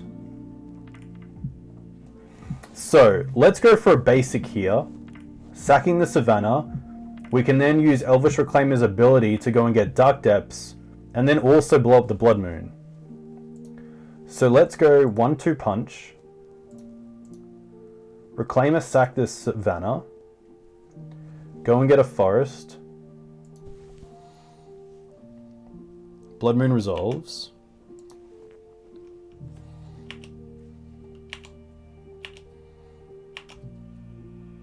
Just draw the Dark Depths. Play Dark Depths. Play Night. Trigger. Destroy the Blood Moon. We get a 20/20.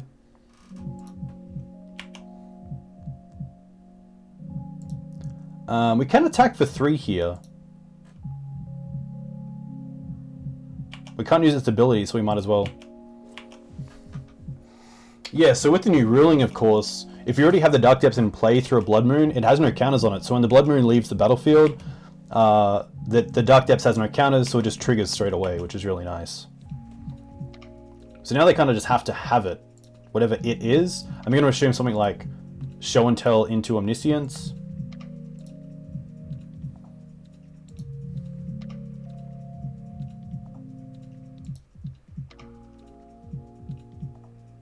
Hence Moon Depths, yeah. Brainstorm, okay. Whew.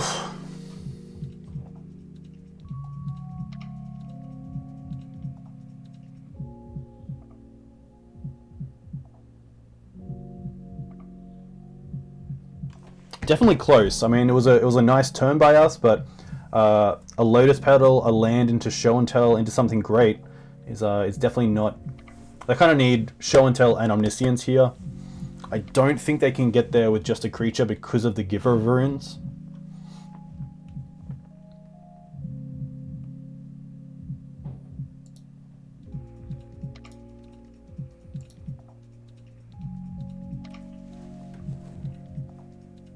There's Volcanic. Ponder, okay. A little bit better for us. Now they need something like Lotus Petal. Do they find it? Do they find it? Definitely gone through a lot of cantrips this game.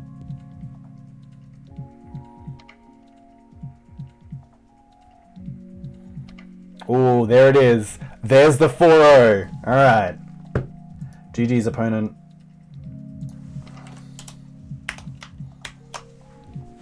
Let's go straight into this last match and see what we come up against. That was a tight play. We do survive through the Emrakul because we can block it as well with the Mum giving protection to the Dark Depths, but it was more a case of if they had like Show and Tell into Omniscience and then Cunning Wish into like a Release the Ants win, if that's still a thing. How healthy is the format lately? I've been casually playing Arena lately, but it's meh. I think the format's really nice. I do love fair decks, and with that comes creatures. And with that, I have definitely experienced the hate from sort of Ren decks and playing Engineer, but I think it's really fun. I mean, if you're playing creatures, you're running into those decks. Eternal Weekend was pretty nuts, and Jack, sorry I didn't actually answer your question before. I believe, yeah, the top 8 from Eternal Weekend was like 5 depths decks, which is pretty nuts. And the one thing I loved is that they were all pretty much all different. I think there was like maybe a Hogat, 2 slow depths, a fast depths, maybe another kind, but yeah, I love the format. I think it's really nice. This deck seems really fun to play. Jack, you actually mentioned that you think this list has a few too many lands. Speaking of, this is a turn 1 Knight, which is pretty funny, but I don't think it's worth it.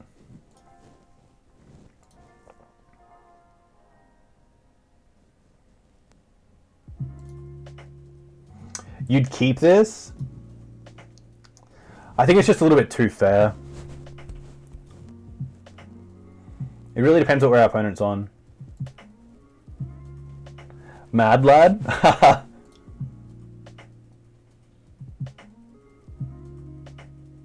We do have turn 2 double Wasteland, but against something like Miracles, it does nothing. There's definitely a few decks that don't really care about it.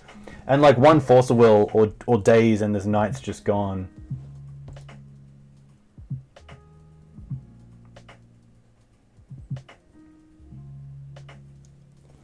Turn 1 Knight is really good, especially when it can be a 5/5. What did our opponent do? Mulled to 6. Okay, we'll keep this. We'll see how this goes. I'm going to take a little screenshot and do a little Ask Twitter.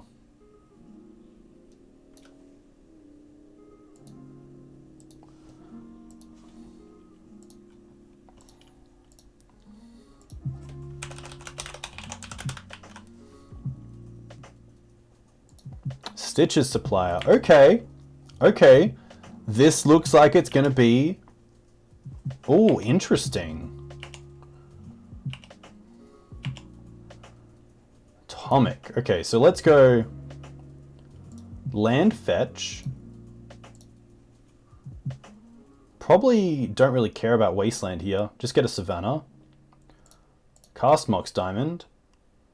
Pitch Savannah. Cast Mox Diamond. Pitch Misty. Play Knight. Pass.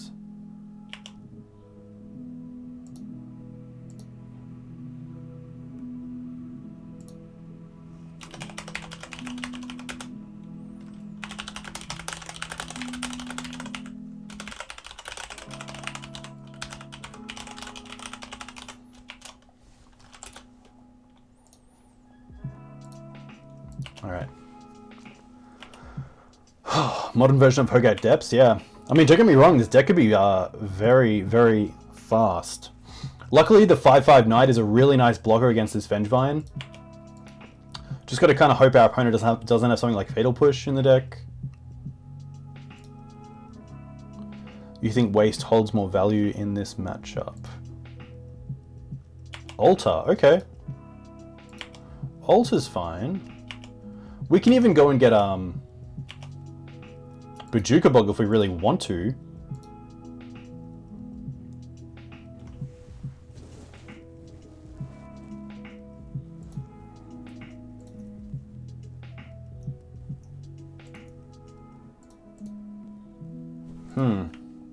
I don't think I want to attack first.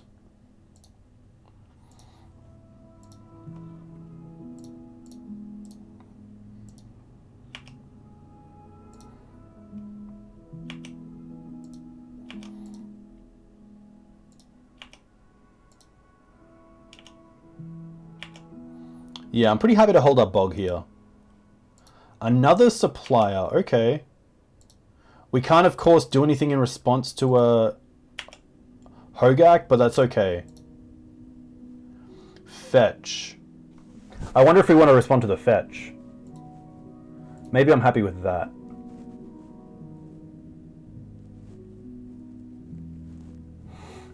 Could have definitely pitched Waste to Mox as well, just because the fetch lands do turn on Night a little bit more.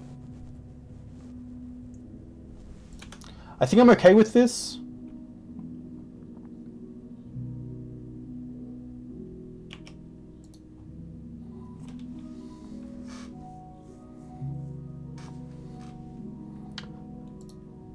Okay, so I'm going to allow the Stitcher Supplier to resolve.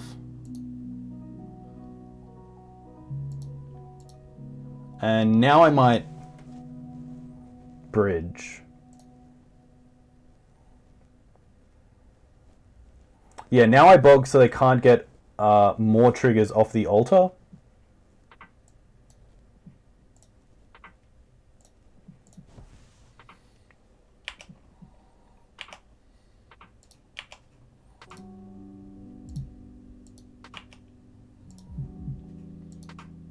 Okay, so we know everything right now.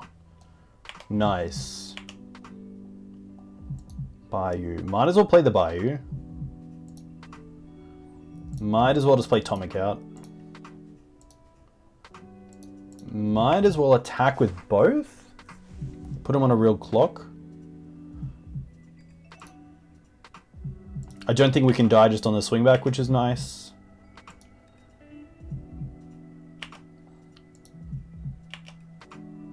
Vengevine Hogak, okay. We do have Karakas in the deck, so the Hogak isn't too scary, which is nice. Bloodghast, okay.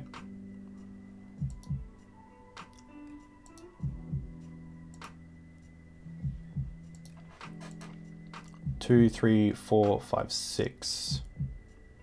1, 2, 3, 4, 5, 6. Yeah, so they're one off casting Hogak. And these creatures can't block. Grave Crawlers, interesting. I don't think they can get it.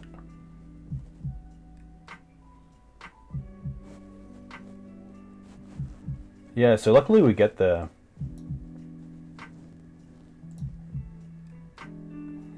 So what do we like? I think Surgical seems fine.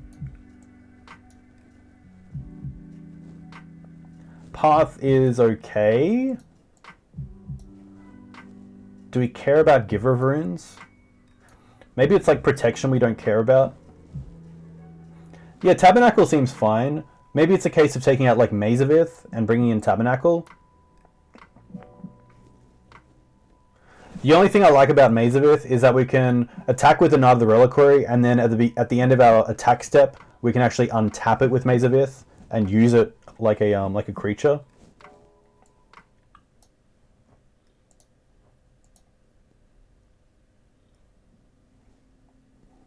So I'm going to keep the Tabernacle. So I'm going to keep the I think we just go down on something like a forest.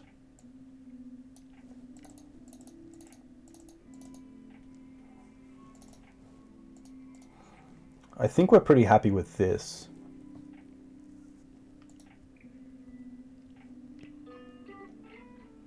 Yeah. Let's just go ahead with this and see how it goes. Maybe the Teeg could have been taken out, to be fair. Teeg doesn't really do a whole lot in this matchup, if anything. This hand's fine. Yeah, this hand's pretty good. We'll keep this. Maybe a little bit too fair, but turn 1 Reclaimer. Turn 2 we can hold it up.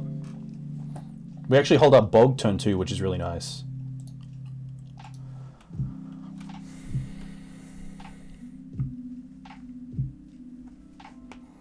Yeah, I kind of got taken off the interest of Modern once Hogak was out. Even since Phoenix, I was a big fan of Blue Moon. And once the printing of Phoenix came out, Blue Moon just wasn't the greatest blue-red deck. You might as well just be playing a deck with Phoenix in it.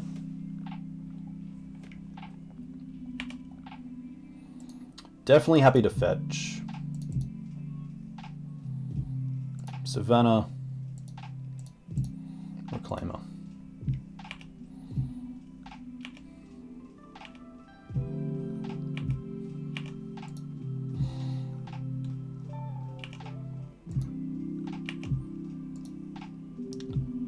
Reverent Silence, interesting.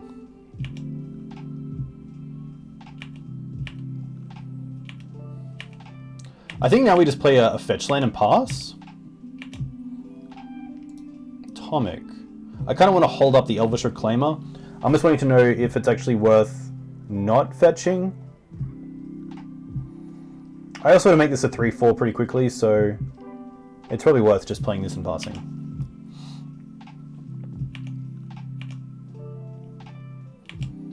Could have played Thespian Stage as well, but I think it works out either way if we go and get something at the end. That's going to be fine.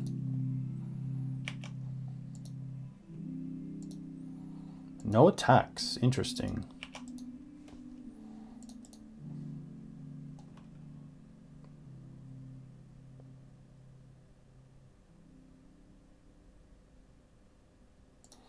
Savannah. Sack 1. Go and get a Dark Depths.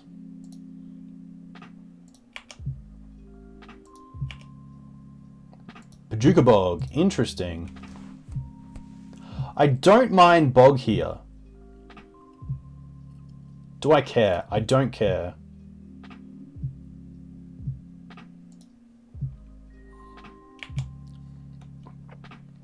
Let's just pass back.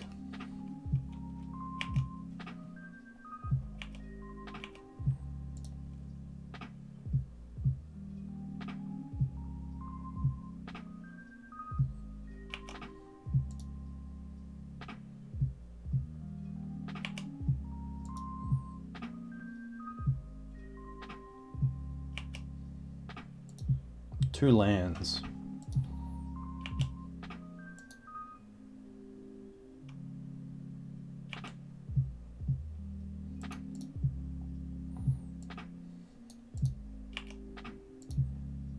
A lot of lands for my opponent.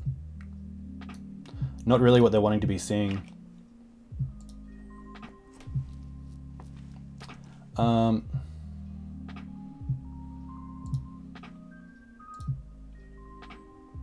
To be fair, I can probably sack this Savannah in my end step for an Ancient Tomb, and then just play Bojuka Bog next turn to kind of really shut off my opponent.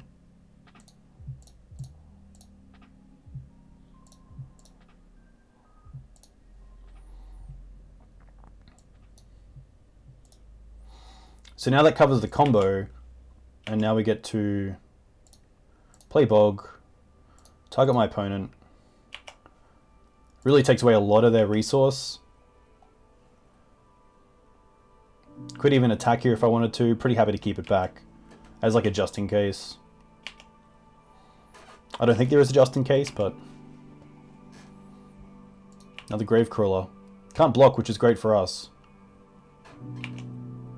Vengevine.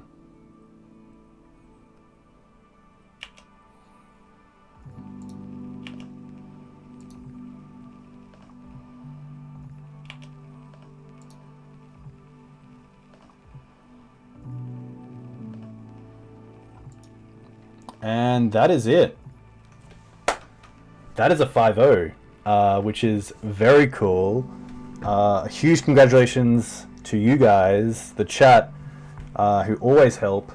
That was pretty sweet. Had some really cool games there. So we played against Dredge. We beat them 2-1. Played against Storm. We beat them 2-1. Hogak Depths. We beat them 2-0. Sneak Attack. We beat them 2-1. And then we just played against, I'm going to say like a, I'm not too sure what we call that. Just Hogak? Hogak Vine? I think Hogak Vine is a fair name for the deck.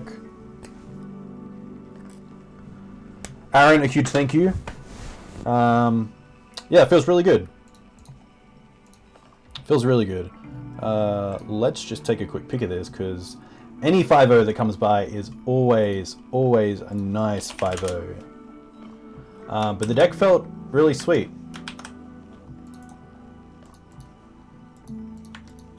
Unlicensed. Ooh. Open a chest? We'll open a chest. Let's just quickly.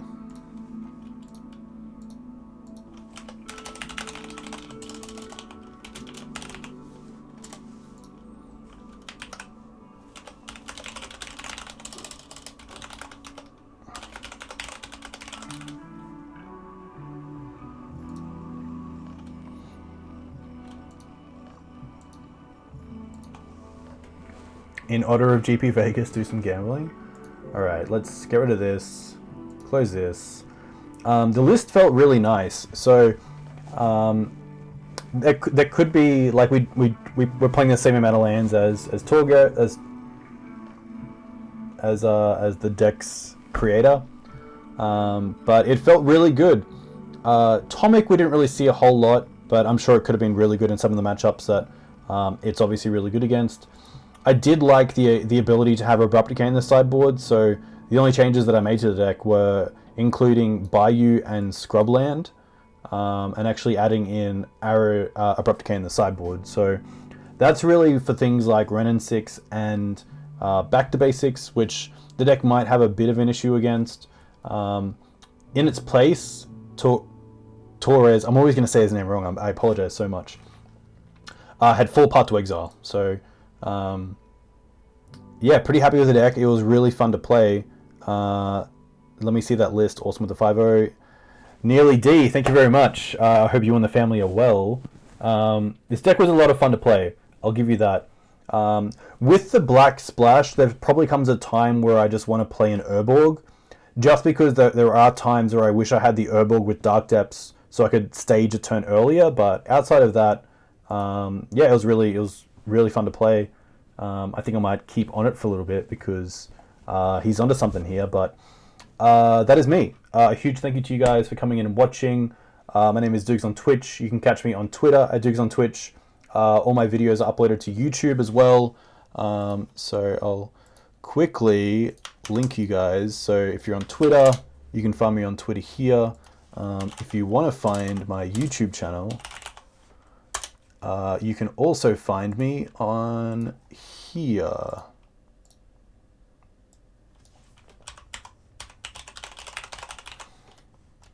The sound just cut off, which is really funny. Watch what I missed on YouTube Relays? Hell yeah. Herbivores, sadly I am out, so that is time for me. 9:30, I got a pretty big day tomorrow. I do actually have a giveaway as well. So on my Twitter, if you're on Twitter, I'll send this tweet through. I am giving away a full playset of the artist proofs from Modern Horizons.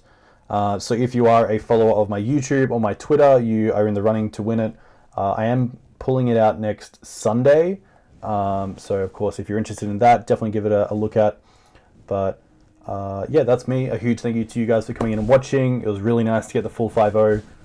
Might as well update this here. Yeah, catch you guys next time. Enjoy your week ahead. Stay safe.